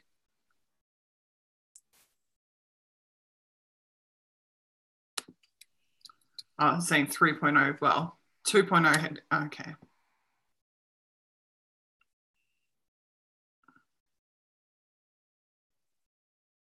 Yeah, okay. So it wasn't of significant use until 2003. But they were still having to explain what it was in 2004. Yeah. Consumer devices were not available until the beginning of 2010. Oh, wow. 3.0. Okay.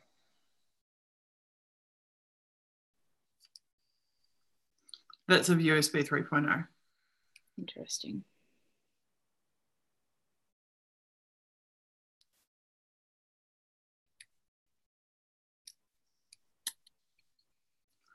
Okay, moving along.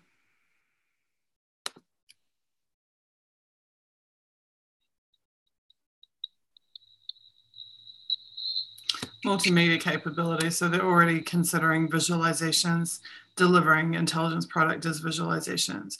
So that must mean that prior to this date, the intelligence product they were delivering, being on paper, was very traditional reporting. And now they're already seeing that they can begin to do it as data visualizations.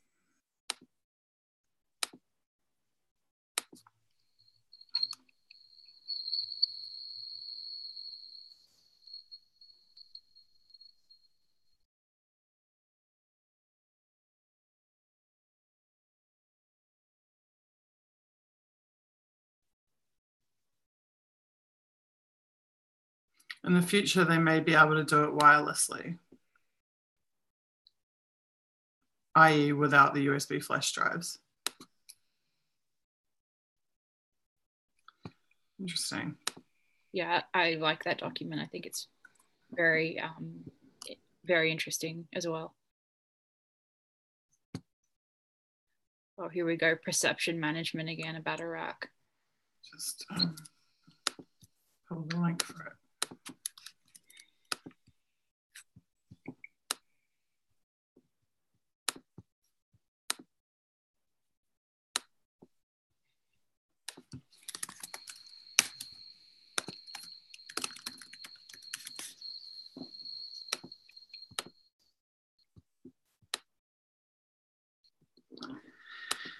Perceptions and facts. Oh, the Frankly Speaking program with General Hayden. Yeah. I can only imagine. Perfect.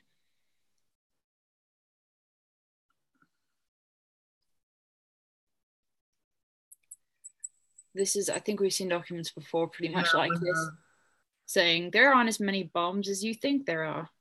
And actually, everything's fine. Yeah, this is a great tourist destination. You should be happy to come here. That type of. In February, it wasn't good. However, now it's great. Yeah. Oh, yeah, and they literally use that paragraph about so-and-so put the named his tank or put a name on the barrel of the gun, all of that. Okay, so we've been here and done that.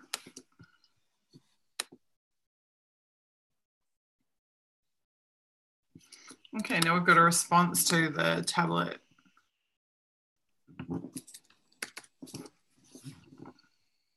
I've been working with the S122 to pilot tablet PCs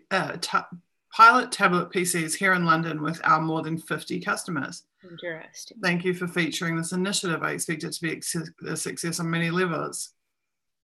We will look like we are more technologically advanced. So we'll look cooler, basically, is what that statement is.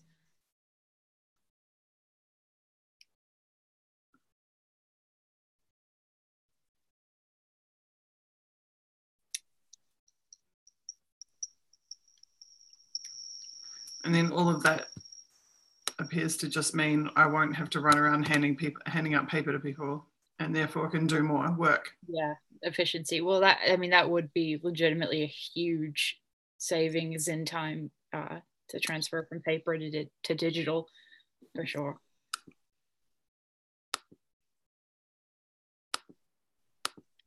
Is it just me, or is like 2 hours just flown by? Yeah. I think now we've gotten through 20-something documents. Okay, Saudi Arabia. I looked at Saudi Arabia's challenges.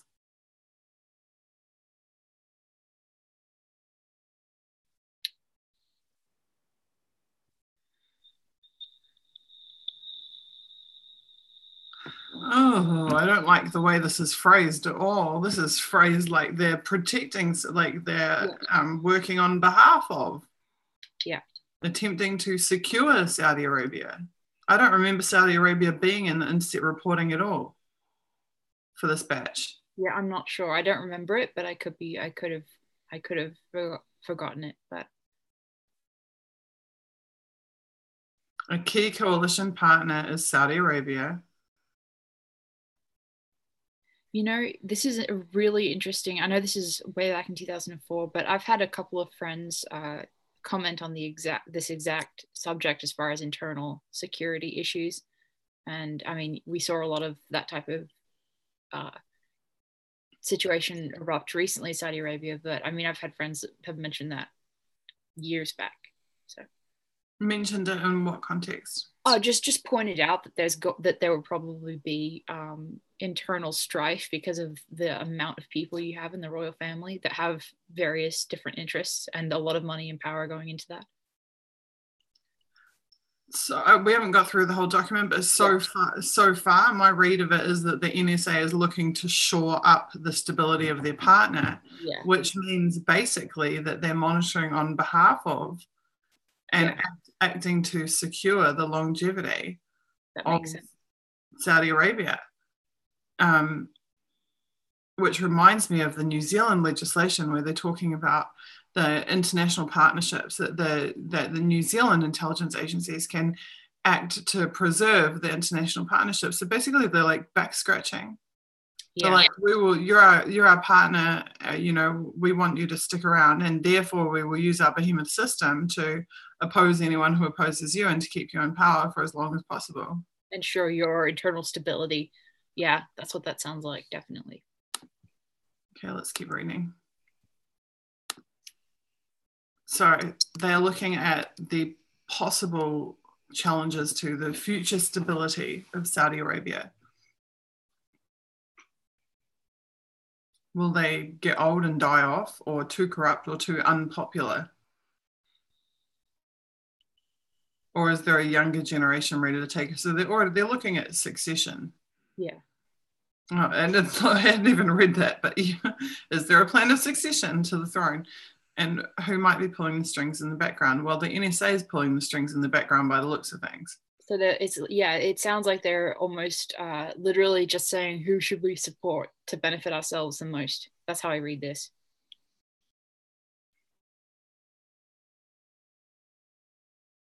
Have they finally woken up, and will Saudi cooperation with US counterterrorism efforts be forthcoming? That's interesting. So are they suggesting that Saudi have not yet been... That's what that sounds like. But we know they are now, because we've got Trump rubbing the orb at the Saudi counterterrorism center. Yeah, I've made so many jokes about that. It's the gift that keeps on giving. I never get sick of that.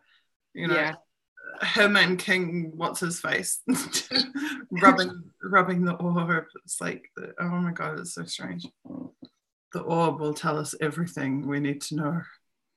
Yeah, I've made a lot of jokes about that particular image, but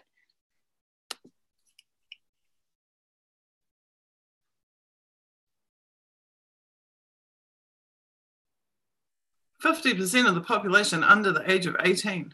Yeah. That reminds me of the whole Arab Spring issue as well that came later, obviously. This brown bag session is classified top secret. So that suggests to me that perhaps the classification is about which partners they don't want accessing it. Yeah. So perhaps Saudi has access to, secret but not top secret. But then at that time, if they're not sharing counterterrorism, that's really interesting, that line about have they finally woken up? Yeah. Yeah, I think that's an interesting point to have documented in one of these primary sources. So then my question would be, was Saudi Arabia not one of the countries in the coalition of the willing? I thought they were. I may be wrong. That might be a question chat could answer. I know there's a list of the countries that are on Wikipedia because I've sourced it previously. Yeah, I thought they were, but I might be misremembering that. It's been such a long, drawn out conflict in that area, so. Doesn't look like it. Okay. Yeah, I remember that the number of countries was 48. It actually changed. There was a couple that quit, actually, that withdrew. Yeah, well, it's like the 17 intelligence agencies. The media just drills the high number into your brain so that you think that there's a consensus that is then correct, like that has some sort of moral weight.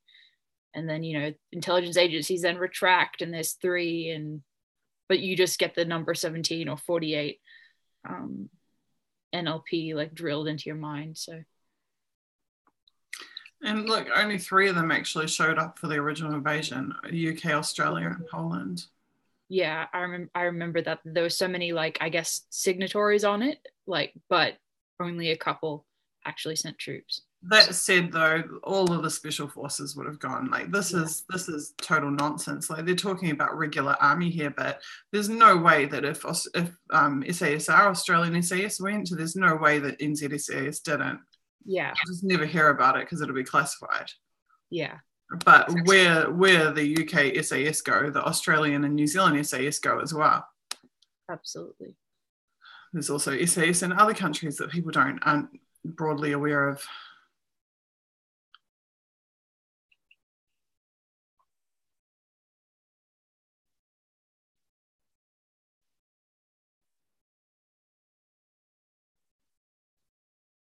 I don't see any reference to Saudi Arabia. So if they weren't, then that definitely does lend to the interpretation you're talking about, where they're not being as supportive as the public might have been aware of. Well, they're certainly not a part of NATO, are they? So if they're not a part of NATO and then weren't a part of the coalition of the willing, then in theory, they're not actually part of the intelligence sharing. Or they have a separate intelligence sharing agreement.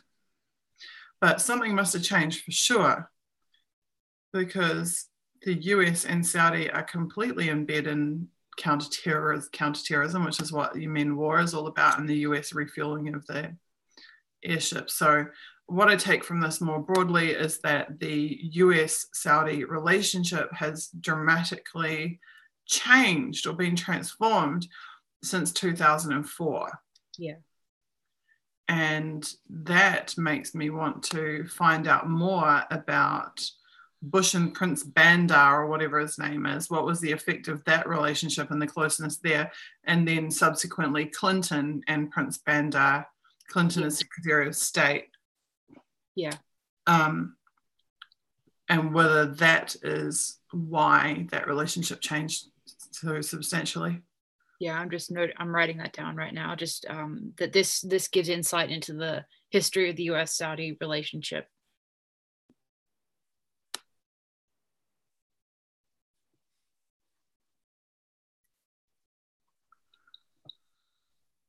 Okay, we're just catching up, you guys, on the chat. Okay, so Defango is saying about the fusion centers. Actually, let me scroll up a little bit.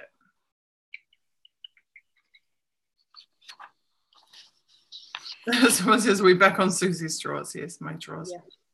One day I'll be able to auction my drawers, I'm sure. Mine's still broken drawers. All right.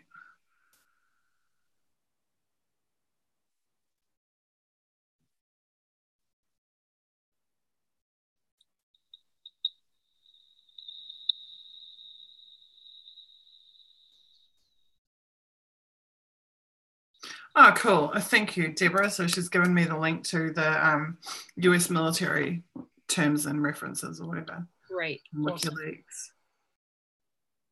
Definitely needs to be noted in the pirate pad and in general when we write this up. Wrenchgate.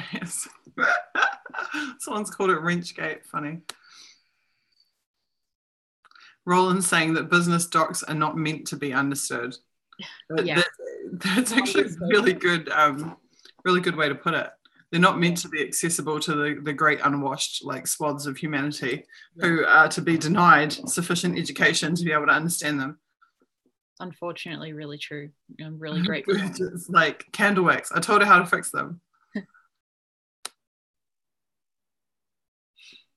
Bridget, you did tell me how to fix them. I appreciate it. To be honest, I think I even watched the video when you sent it to me because I remember it.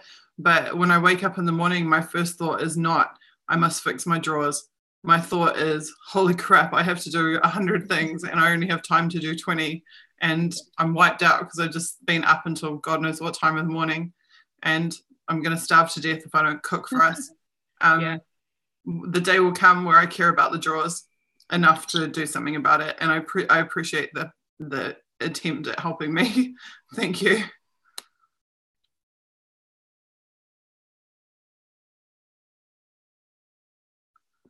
Roland is that the document, the Yugoslavian documentary that you're referencing, is that the one that was shared some time back by Julian? Because if so, it was fantastic.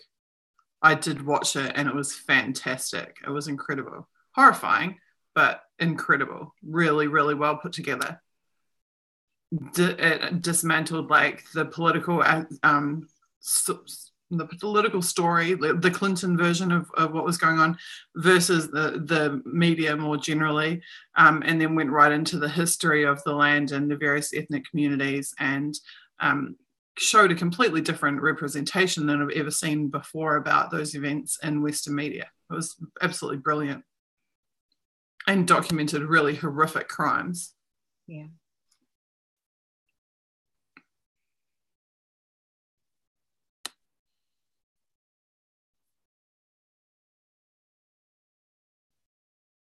Defango says, collection managers are the guys that act as gatekeeper for the flow of information between levels of agencies. The target office of primary interest is chosen for the best location of worth, and they are local to local fusion centres. The target office of primary interests are, oh, right, so you're saying they operate as fusion centres because they're outside of country, the target office of primary interest. They are predominantly in Europe and Asia or wherever else. Fusion centers collect information from everyone and create the narrative before they, that's a good way to put it, before they feed things back between agencies. This allows them to streamline stories and limit potential leaks. Protect what's true is back. Very cool. And information distribution hub says cacti juice. Yeah, you're totally, that's another really good way to put it. Yeah, I am 100% sure that there are a lot of topics that we cover here that a number of our people in chat that are viewing as we're live know a lot more than I do about. Look, they're incredibly smart. We have really, really intelligent input from the people who are present with us. Roland Schneider again says, as far as he knows, they are cross-referencing data. That's exactly right. They're cross-referencing from the data, the source data sources, the databases. That makes sense. Working on indexing and making info searchable and interlinkable. So it all comes back to that Bush speech where he's like, you know, the agencies are not sharing well enough. They have the data, but they're not getting it to where it needs to go to, et cetera, et cetera. This was their attempt to fix that. Yeah. My personal issue with it, which I've written about and spoken about several times before, is that what they're actually doing is providing data to agencies that were never intended to have that data in the first place. Interesting. That's a good point. That's an important point. And so by breaking down those walls, they're also breaking down the walls of propriety, not proprietary, but propriety. Yes. So it's allowing them to go beyond their original scope and their original charters. And they're then taking actions that they weren't ever meant to be allowed to take on data, based on data that they weren't ever intended to have. And that's the danger. That's the, you know, it's all well and good to say, well, everyone has to be across everything, but then everybody thinks they're responsible for everything. Yeah. And it's too tempting for them to, you know, and it facilitates this whole of government approach that Julian and many other people have spoken about, where now they're not just going into the area of your life that's relevant to their work, but they are now able to go across every single facet and area of your life, from your healthcare and medicine to your, you know, whatever. Like they can cover the full spectrum. And now with the advent of like the Google Classroom technologies, they can read what your book report was when you're 6 years old, or know who sat next to you when you're 7 years old, or know what day you were at a soccer match when you're 8 years old. And they can now, your entire life becomes an intelligence product.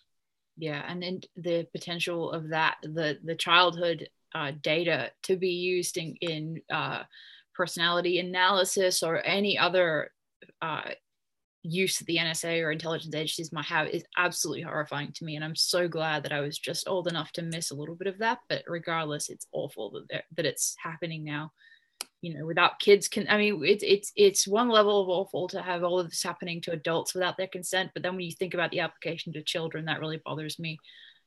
that, you know, these kids don't have a choice in what's used in their classroom and all that type of stuff. So okay, the BBC documentary is not the one that Julian tweeted out. I don't recognize it as being it, but would definitely be an interesting watch anyway.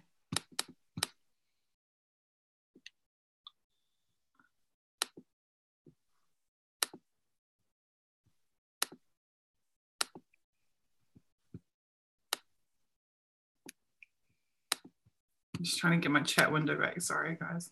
no problem.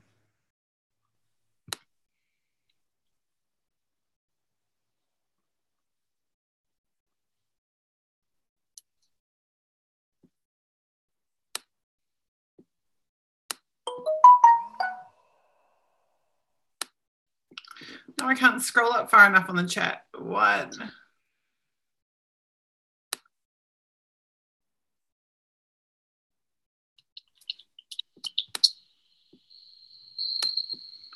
Don't tell me there's a buffer on it. Okay, I'll try in the window itself.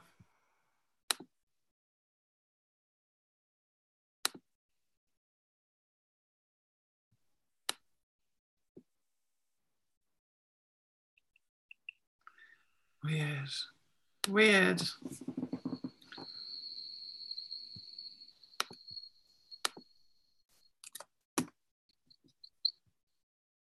Weird.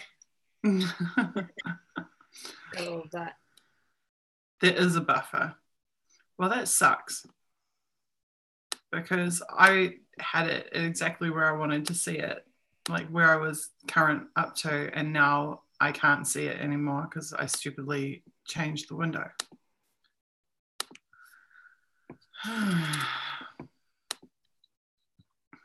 Okay, where are we at? I really have got to sort this real-time chat thing. I know like Cockatoo has been trying to help me to do it. It's important because I do want to be able to respond when you guys actually say things as opposed to like 10 minutes later.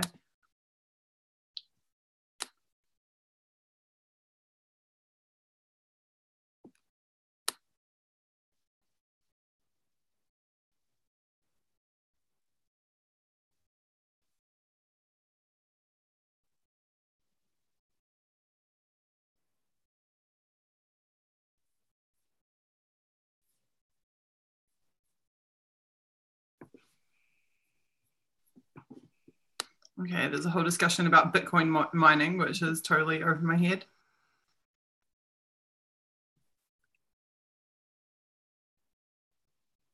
Kathy B. Hi, Kathy. Oh my God, there are Al Jazeera English Live trolls and clones right here. I know because they cloned me and I recognize a few of the names. Wow. Really? That's awful.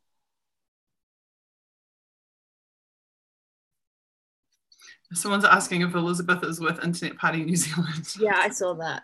Yeah. No, she's an awesome journalist. Awesome.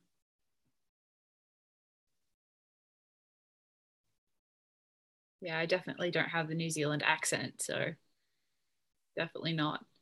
But I'm really happy to be here, and I'm kind of like the blank slate because I'm not familiar with a lot of this, so it's really great to have you all and Suzie explain these things to me.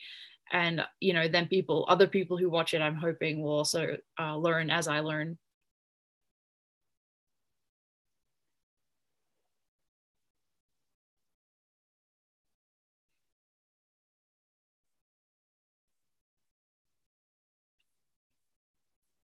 I'm really amazed at the quality of knowledge that is being shared. And also it's really cool seeing the same people are coming back time and time again. Like we really have a little community of awesome people here. Yeah, it's absolutely amazing. Yeah. Paul is back as well. He says he got sucked in by an account of why we were really in Iraq. Yeah. Very, very cool. Yeah, I think. Yeah, go ahead. It looks like maybe we need to do an H.A. Goodman. Hi, my name is Suzie Dawson. I'm a journalist, leader of a political party, and delver of information in the Snowden files. Definitely. Yeah, and I'm yeah. Go ahead and introduce yourself. Yeah, I'm Elizabeth Voss. I'm now editor-in-chief of Disobedient Media, and I really enjoy being an investigative journalist and an independent journalist that I try to go where establishment media doesn't go and talk about the stuff that they misrepresent so much. And I think Disobedient Media and what Suzie's doing, we're all filling a niche that fills the gap between basically state propaganda and censorship and then the reality of what's going on. And that's why looking at these primary documents is so important. So that's my spiel. But an awesome twosome. Thank you, Protect What's True. That's very kind. Very kind. Okay, yeah, I love doing things that no one's done before. We did a lot of that with Internet Party this year, which is trying to like push the bounds and push the limits of what's happening and what's going on. We did things like released all of our campaign strategy documents to the public in the middle of the campaign, just as an act of transparency, so people understood where our priorities lay, what we were trying to achieve, what we wanted to do, and so they could better get on board with it. I don't know of any political campaign in the entire world that's ever released their strategy documents to the public, especially as it's actually unfolding. We live streamed meetings and allowed people to see the interactions of our key people in our campaign. that's awesome. And we tried to bring together whistleblowers from all over the world and journalists from all over the world to seriously tackle 5 major pieces of pro-spying legislation that had been rolled out in New Zealand over the last 5 years. So that was called the Anti-Spy Bill, if you've heard of that, where we are trying to take those, take meaningful dissent to the provisions of that legislation and turn it into a bill that we can use to protect people from the harms that are being perpetuated by it. And I'm hoping that we can get some lawyers on board to do the formal writing of that over this next 3-month period, and then that we can have a bill that we can actually present sometime early first quarter of next year or first half of next year. So that's pretty awesome. In the meantime, since our campaign just wound up for Internet Party, I decided that I wanted to complete. I mean, I've always had these things. I'm someone who always like has fingers in a lot of pies, and they're like in this ongoing process of completing these projects. So once I get some downtime from one thing, I revert back to going and completing the other thing. I do the same thing. This Decipher You series is something that I'd been slowly plodding away at for the last, I think, year and a half or something like that, where I would just like do the first batch of documents and then take a rest and do other things and then do the second batch of documents. Now we're up to batch 4. And now I'm pretty highly motivated to get through and complete the rest of them because I want to be able to move on to the other projects that I have up my sleeve. But what I'm learning is that, I mean, I've been writing about Snowden for years, obviously, since back in 2013. And I've been writing about surveillance and what these guys are up to. I mean, I was writing about FBI in 2012 and about Manning and aspects of WikiLeaks in late 2011.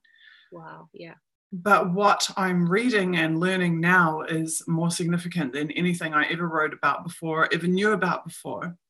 And it, for me, this, and actually there are some great quotes from me in an article that Elizabeth did about the significance of the series, of the Decipher You series.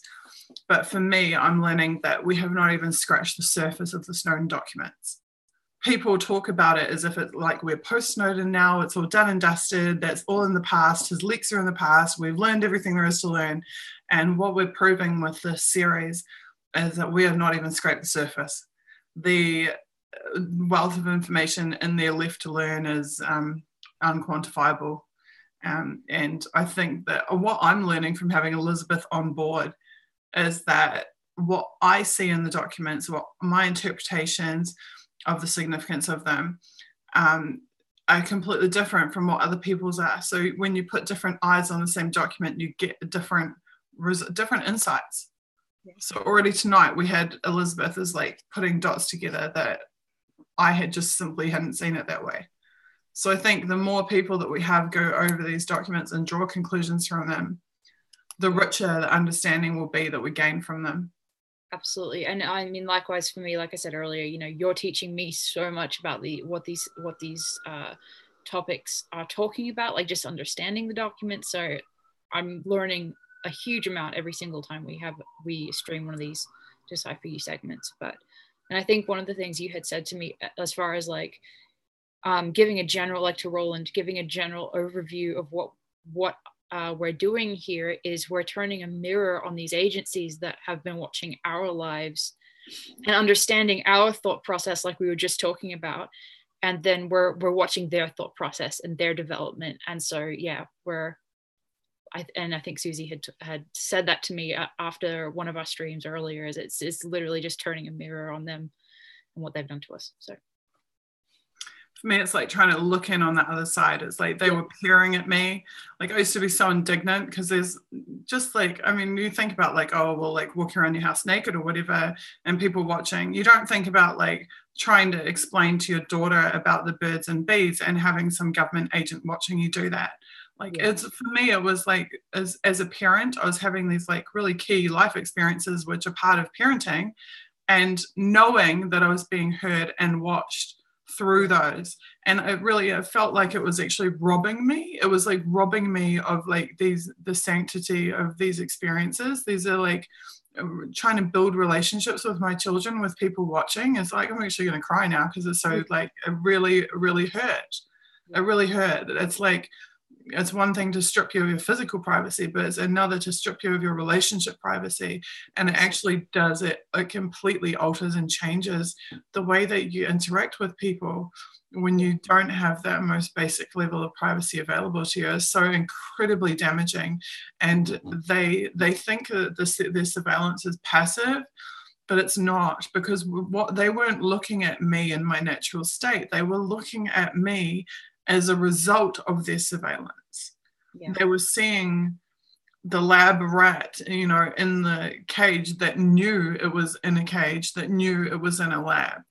And so that, and in doing so, it was like they're robbing me of these pieces of my life, these pieces where I would have been following my life's natural course, but instead I wasn't. I was just the walking product of what they were doing to me. And so what I'm doing and all the learning and all the absorbing of information is I'm trying to find out what they're doing from their side, what it looks like from their side. I don't actually care what their judgments of me are, because I know that they lie about these things. I know that they tell lies to self-justify the reasons that they're targeting people. But what I wanted to know is how. How are they targeting people? How are they processing the information that they get?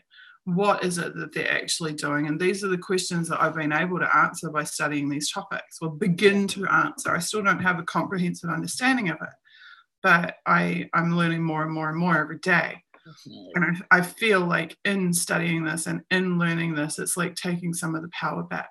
Exactly. Yeah. I think I don't know if we've said it on stream, but we've talked about that. This is literally an empowering activity to do, that this is a process of empowerment for sure. And that's why that's why it's important for other people, like we were saying, to do this as well, because it needs to happen on a broader scale. But anyway.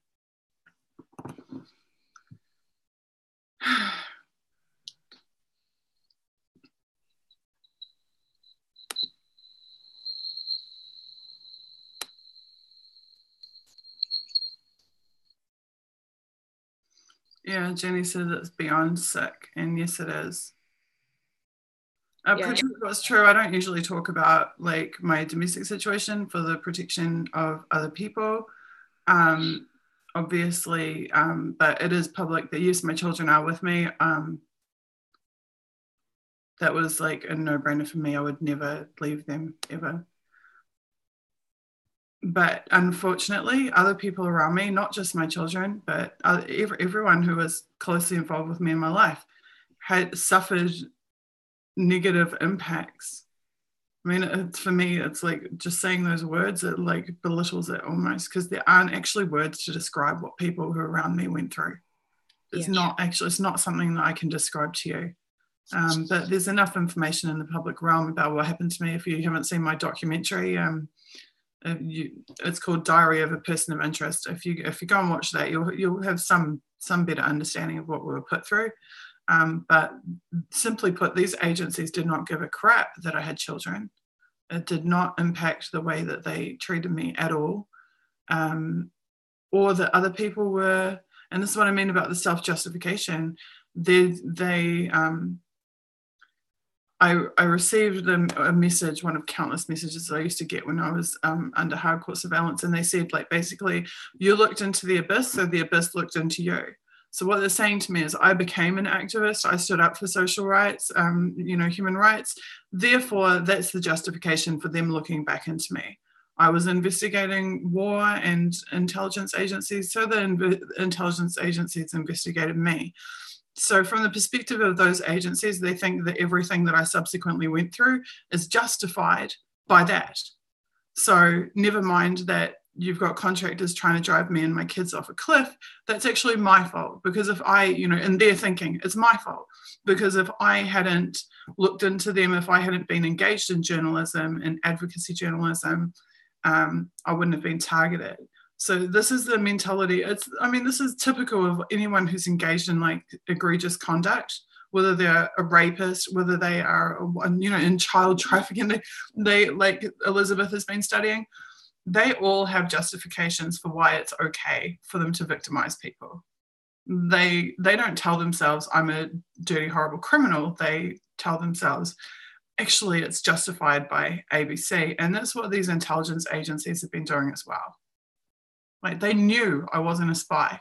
They knew I had no military training, nothing to do with anyone. They knew I wasn't a terrorist. They knew they were targeting me under terrorist legislation when I was not a terrorist. But they self-justified it by my work, as they've done with countless other journalists and human rights activists, advocates. Oh, thank you, JG Howard. That is so nice. That is so kind of you.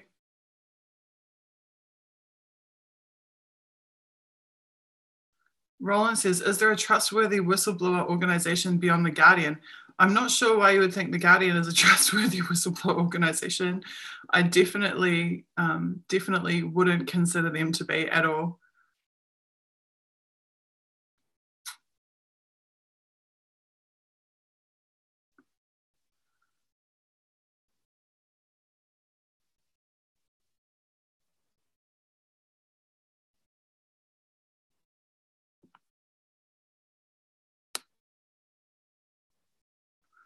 Spooge YouTube says this is a heavy knowledge to take on. Spooge, I can deal so much better with what I know than what I don't know. I would rather know the horrific truth than not know, because I'm the type of person that I'll come up with I will invent in my mind the like myriad possibilities, right? And then I'll try and like tick them off one by one until I know, like to discount them, discard them until I know the truth. So everything that I learn here is making me feel better, makes me feel better because I don't have to wander anymore. The wandering is enough to drive you nuts, honestly, if you don't understand what's happening. And that's how, they literally drive people to suicide by those means, because the people do not understand what is happening to them or what they can do about it. They have no recourse. They can't explain to others what's happening to them.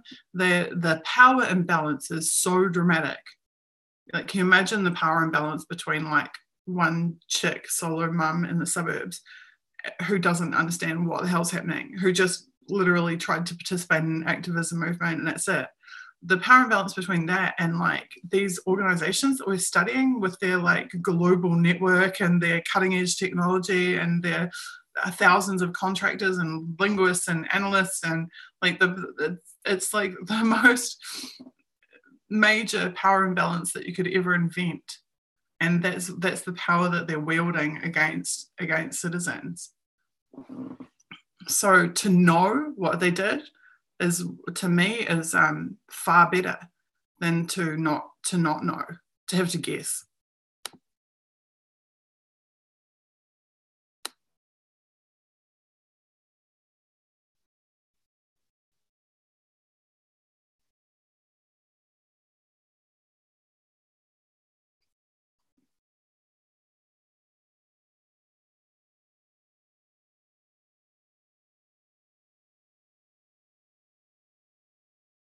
Jenny, where it says we live covering our mics and our cameras, careful what we talk about near our phones. It's sick.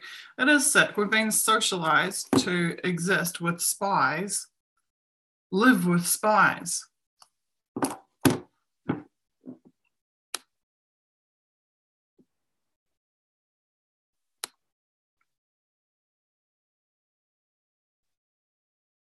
Defango says it's terrible they can do that to you without any recourse. Yeah, it is terrible. And what's terrible to me as well is the scale of it. Like, I get emails all the time from people in New Zealand saying, this is happening to me, this is happening to me, this is happening to me. And they just, it's blatantly obvious to me that these people are genuine and that it is him, because they describe things to me that, I haven't even put in the public arena, but that they're also experiencing. And I believe there is untold thousands of victims of this, people who are being targeted by the agencies for whatever reason. Could be because they've developed it. I mean, there's a case, like we talk about developing new technology. There's a very famous case of an elderly couple in New Zealand who were involved in inventing drone technology. They did it accidentally. They were developing remote controlled helicopters, but capable of unmanned, like vertical landings, takeoffs. Something. It was right back in the early 2000s, and people they got on the wrong side of a business deal of people who were interested in getting their hands on that technology, and they ended up being targeted and jailed because they wouldn't hand over their patents. So there is just countless victims and no recourse that I've been able to find. I mean, and I've been trying to get recourse, and everywhere is a dead end. No matter where you go, it's a dead end.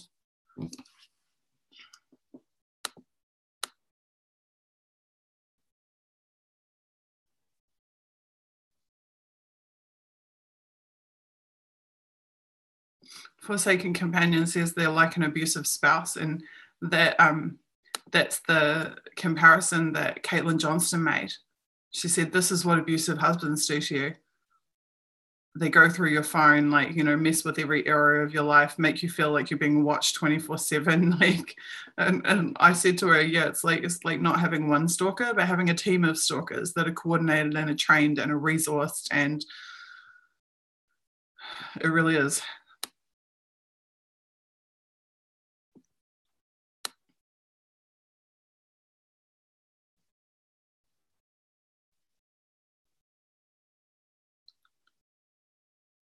Roland says, don't feel like I'm being a bad mum. I feel like the fight is so much more significant than myself in my own situation, that it's there is no question about, I'm sure other people think that we shouldn't fight this fight, but for me, there's no question. This is impacting the mass surveillance of New Zealanders was impacting the entire country, millions of people.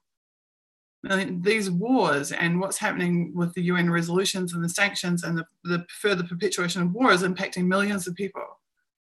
So whether, I'm good or bad at whatever it doesn't actually come into it. It's something that we all are obliged to address, whether or not it's scary or whether or not we suffer whatever as a consequence. Like, what they did to me sucks, but they did it. I didn't do it. I don't run around fucking spying on people.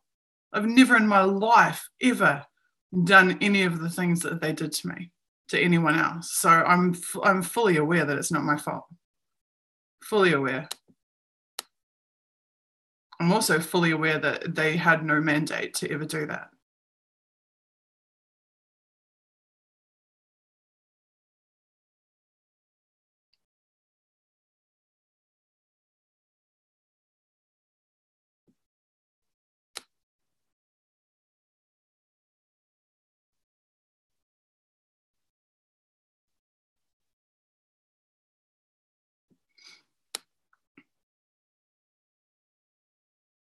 Okay, read The Guardian. Thank you, Kathy. I just missed it somewhere. Yeah, The Guardian have not been good to WikiLeaks. I wouldn't trust them personally.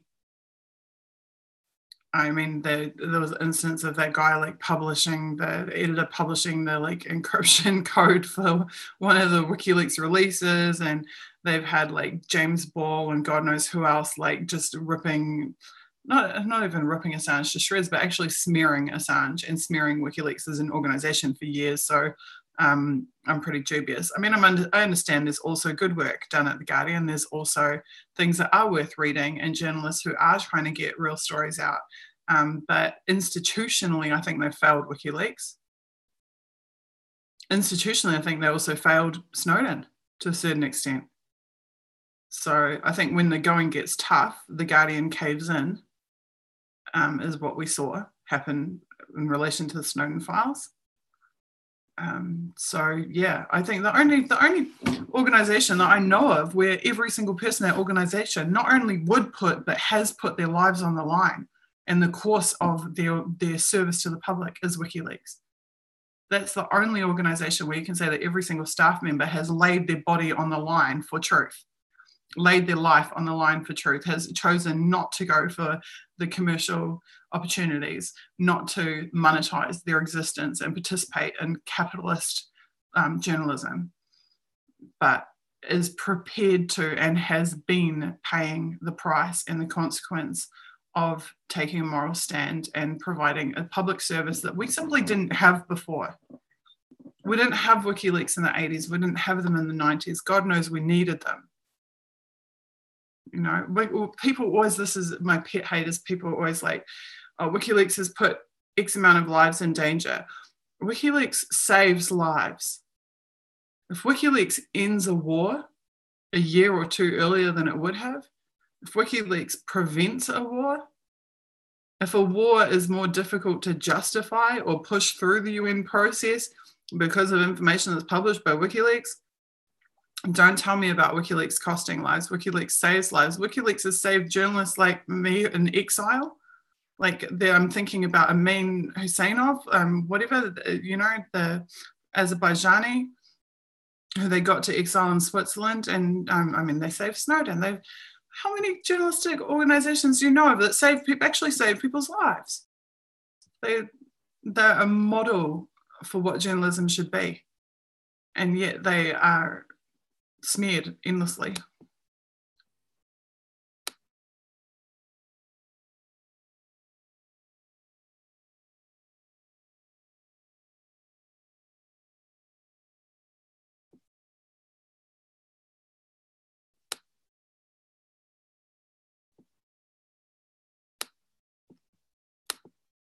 Wow, it's like this a reunion of everybody who's watched our show before. Elizabeth, they are worried that you're not talking because you're on mute. Oh, good Lord. I was making points a minute ago. I'm so sorry. They're like, we can't hear Elizabeth. Oh, I apologize. Droning on. Good Lord. I'm so sorry. I think I muted it for like 1 second to do something. I opened a YouTube tab in another tab and I muted myself. I'm so sorry. But yeah, I was just saying that Julian Assange had shared a YouTube video of a John Pilger talk, and he made the exact same point that you're making. And he said that because he was asked a question about how whistleblowing has changed, and he said whistleblowing has always happened. It hasn't changed, but what has changed is that we have WikiLeaks, and that goes to exactly what you were saying just now. So I thought that was a really great and amazing point, is that WikiLeaks has changed the entire world as far as how all of this information is given to the public, and in a safe way, and in, like you said, a non-capitalist way. So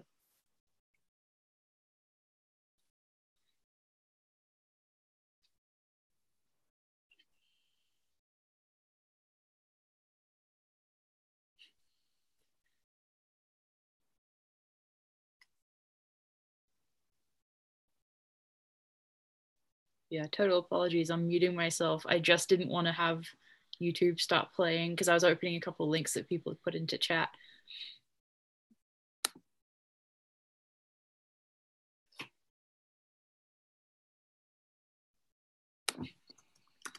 I'm getting such lovely messages. Okay, as usual, I've completely digressed.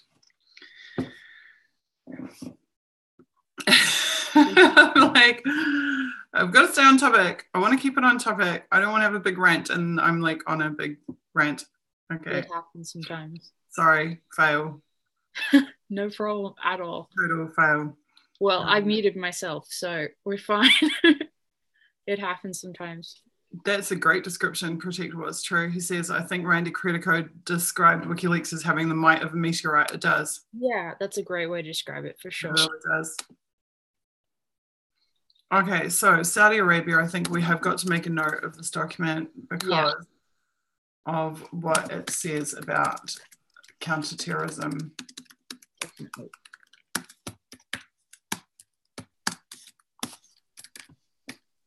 Yeah, to me that document read between the lines. I think it to me it was indicating that they were sort of considering which internal factions they were going to support, and then also the counterterrorism issue.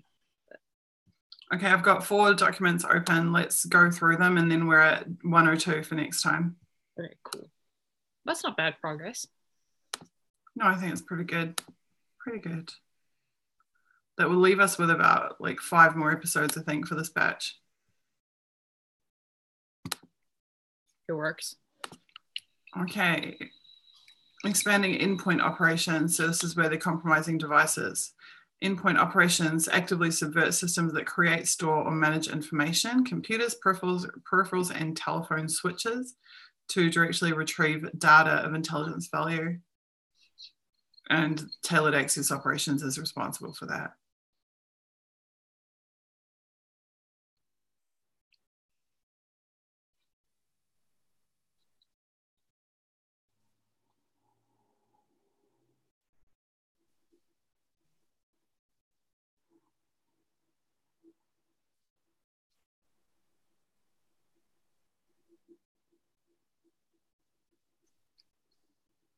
Okay, so they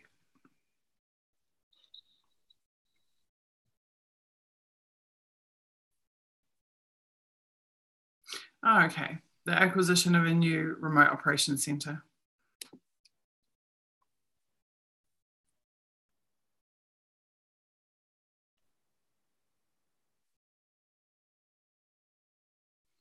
Specifically for the purpose of conducting these operations.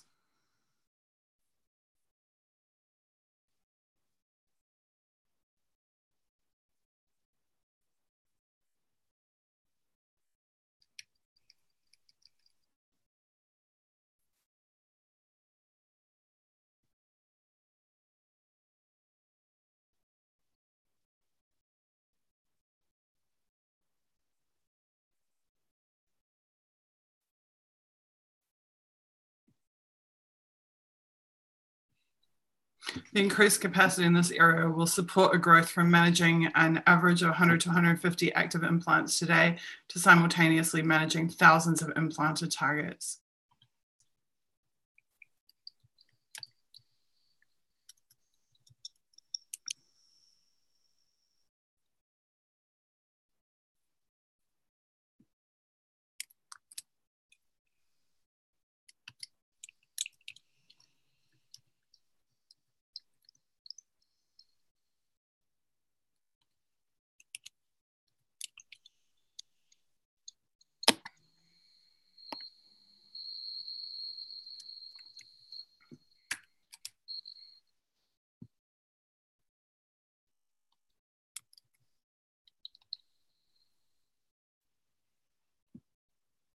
Also directly supports endpoint collection, directly supports CIA and JSOC counterterrorism, which is very relevant to anyone who's targeted under terrorism legislation.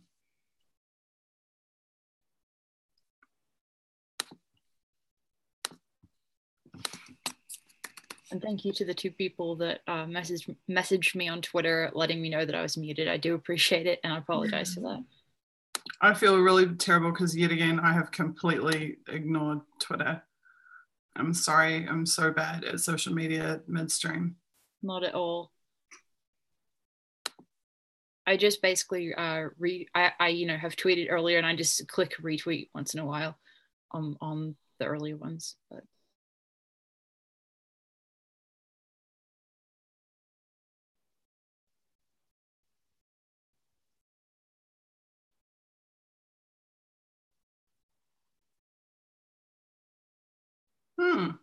yeah, I think that's interesting. We're now service production centers, not just science and technology centers.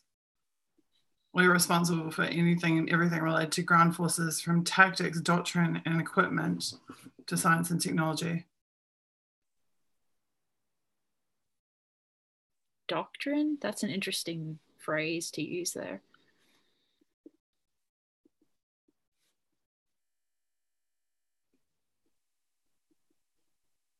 Tactics, I'm like,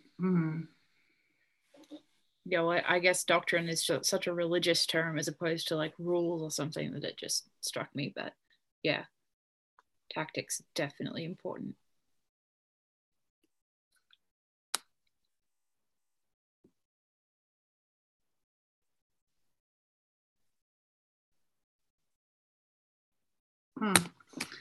Okay.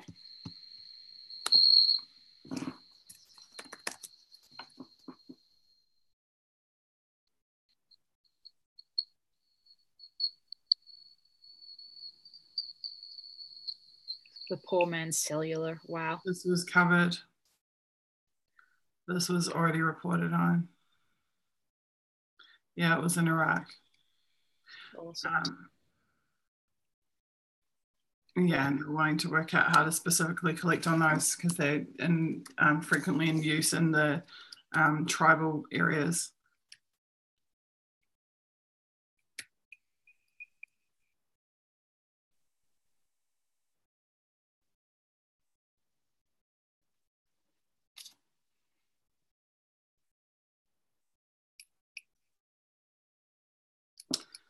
Really?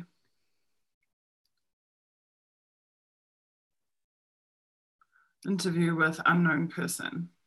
Yeah.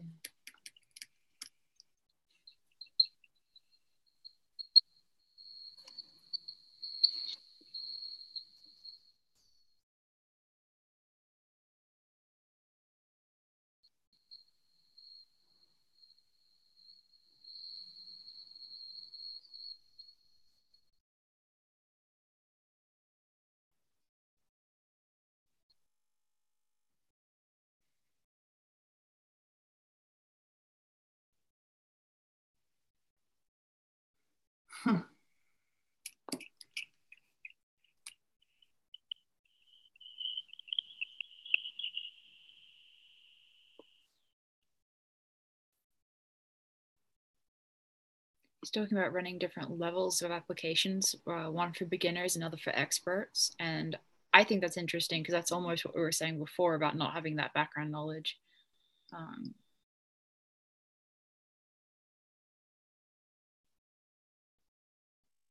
So they're facing the problem of teaching new employees how to use this new technology, it sounds like, as well, or just the internal technology, the systems that they have.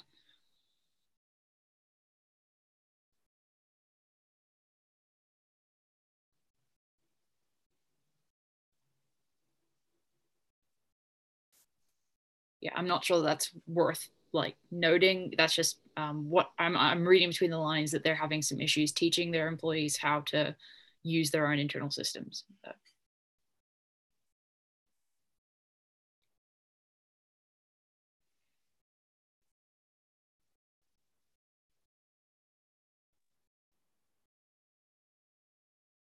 There's the special sources again.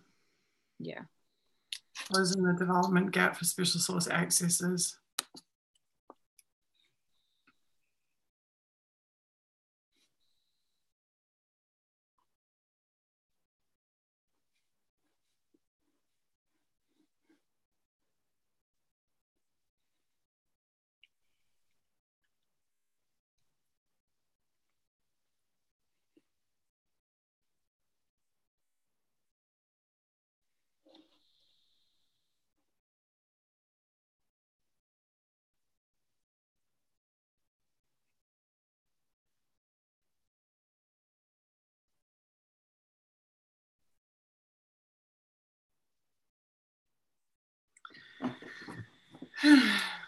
Interesting.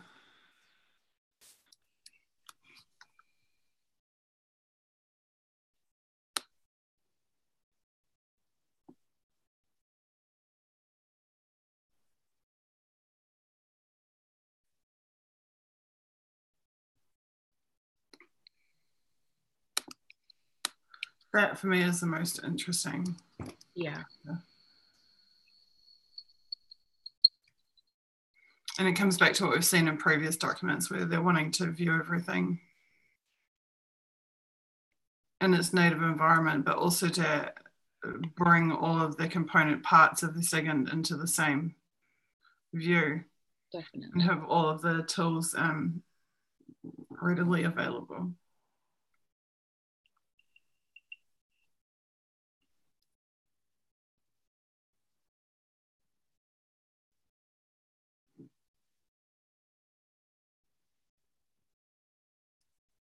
Yeah, it seems like an effort to it's like the process of them developing an integration of all these different sources from different places or different agencies or different divisions within the NSA.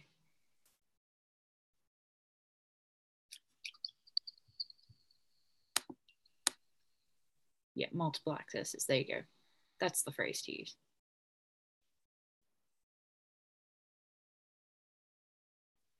Yeah, I think that that paragraph and that top portion of it would be useful to put in the pirate pad or to note for sure. What's that? Just what you've highlighted and then that sentence after it.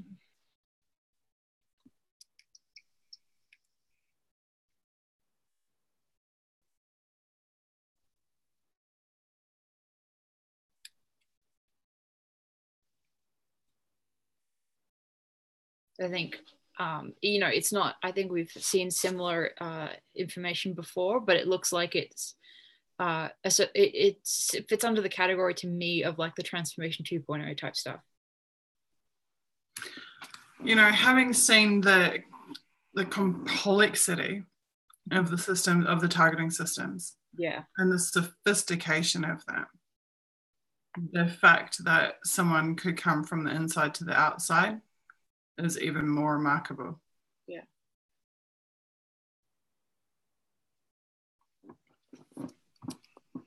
And important.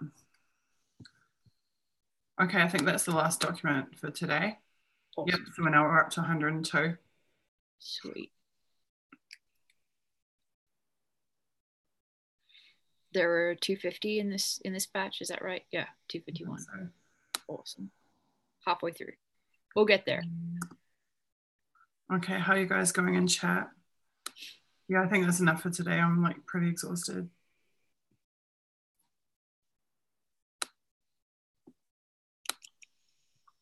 Thank you all for coming. It's been really, really cool.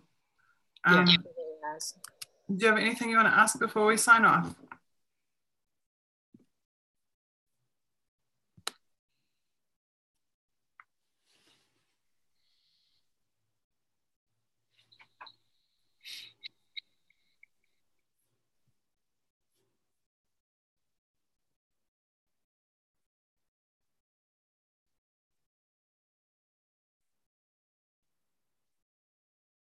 Roland says, WikiLeaks was a big and great idea. However, I think they're now used for leaking the correct information at the correct time.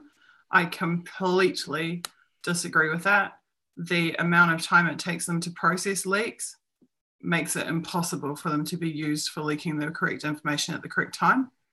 Also, the method of dissemination with the use of the algorithm also means that they are they're not just dumping it at the right time. They're actually there's a lapse. So I completely disagree with that.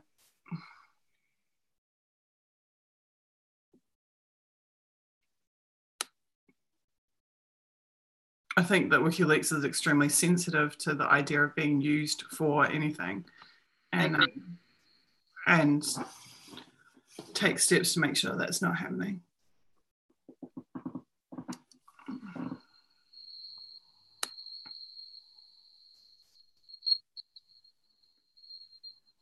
Yeah, it's a bit like the disinformation and the smear campaigns against Snowden. Same thing happens with WikiLeaks, and I think it, like we've said earlier about Snowden and the Snowden files, it's an attempt to dismiss what WikiLeaks publishes.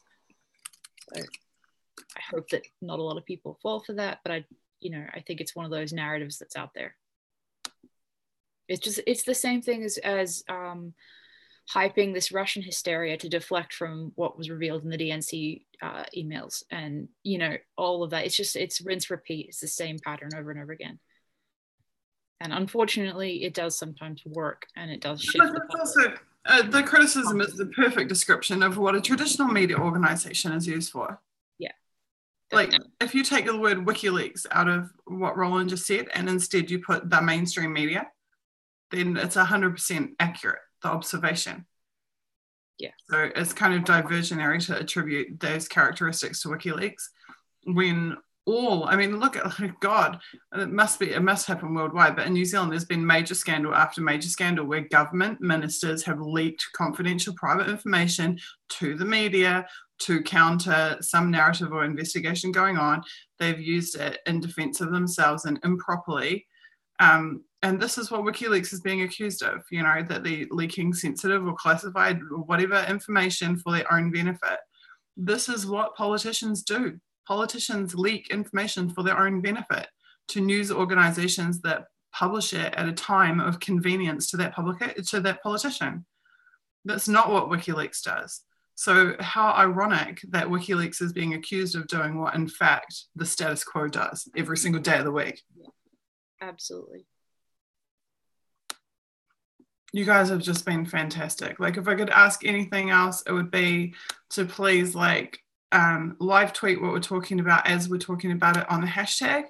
Well, that would be something that's really cool, because I spent my activist career live tweeting events, but I find it impossible to live tweet myself while I'm on camera. Is really, really, really difficult to do. Well, it would distract, and really, that type of thing, it breaks concentration, it breaks the flow of the research, so you can't really, I don't think it would be productive to be doing both of these things at once. In all honesty, I need someone to do now for us what I used to do for all the events that I covered. Yeah. You guys probably, it's ironic because what I'm known for now is not what I was actually known for in New Zealand. What I was known for in New Zealand was covering live events. I would go to events and I would do interviews with and live tweet on many accounts, hundreds and thousands of tweets of live coverage. So I need a live tweeter. I need someone who can sit here and be like, now they're talking about X, now they're talking about Y. Here's a screenshot of Z. That would be super, super cool. And then eventually we can go and retweet and everything, etc., etc. That would be really cool. That's the biggest help I can think of that we need at the moment. We've got Bean helping us with graphics. So soon there'll be some infographics out about the various findings from the different episodes. And we've got a beautiful community of people here hanging. Our chat is always so active and so cool, has such great info. I feel like we're doing really well in the community building front, but we're probably failing on the real-time social media stuff. So, and that's no disparagement on the people who I know are actually already tweeting. So thank you for that. Well, no, what I'm hearing you saying is that we need, for example, for the anti-spy bill, you had the images, and then you would just interchange various quotes from the event as it was happening. And I think if we could have someone that could do that for us, I think that would be amazing. But obviously, it'll take a little bit of time to create and organize. But right. So yeah, with anti-spy bill, we had a team of 10 or 12 people. Yeah, exactly. It was kind of a different story because it was a bit more of an advanced operation than this. We would actually simulcast to Facebook, and then we had Facebook admins and Twitter admins and Zoom people in the Zoom and all kinds of stuff. Anti-spy bill is resuming next year, though it won't be strictly anti-spy bill. It's actually going to be, here's a spoiler for you, more focused on internet freedom globally. But the series is continuing. So there will be a bunch of big internet party events next year. Great. By which point we'll be definitely finished these 3 batches of documents. But yeah, we need to build a social media team. That's what it comes down to.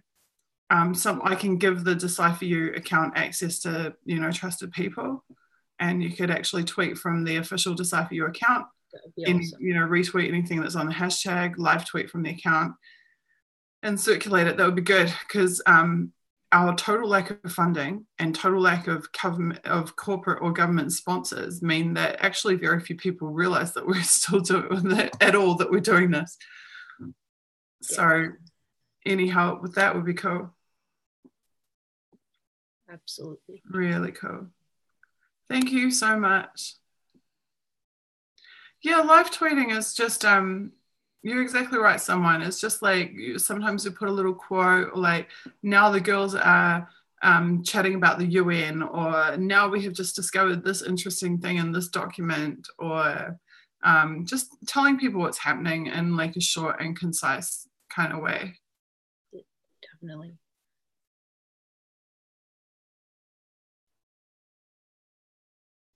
Yeah, you guys have been amazing. You've been like doing the shortcut videos and like the timed tweets, like Primal Speaks Fly is like, and we're starting in 3 hours, and we're starting in 2 hours, etc., etc., etc. It's very helpful things that I couldn't have done alone. So thank you. I always feel guilty. Like, look how wonderful our chat is and how well everyone's getting along. I always actually feel guilty when I stop the stream because it kills the chat. It's really unfair. It's like I wish we could let people continue talking to each other. But we will see you guys on Friday night. Definitely. It is Friday night. Friday. Yeah. Wait, no. Elizabeth needs to tell you the times, because no, you're fine. Today's Tuesday. We'll see everybody on Friday. I get confused because for me it's Saturday morning, and so I always want to talk about it as if it's a day that's actually not for everyone. Yeah, well, and then the usual days of the week that you would pair together is Tuesday, Thursday. So I think there's just kind of this mental disconnect with Tuesday, Friday, and that's fine. It just gives us more time to have no in real life type stuff, in between, rather than having them like every other day or something. But cool. Okay, thank you guys for being so wonderful to us, and we will see you on Friday/Saturday. Yeah, hugely appreciate it, everybody, for the support. Thank you. So ka kite anoa.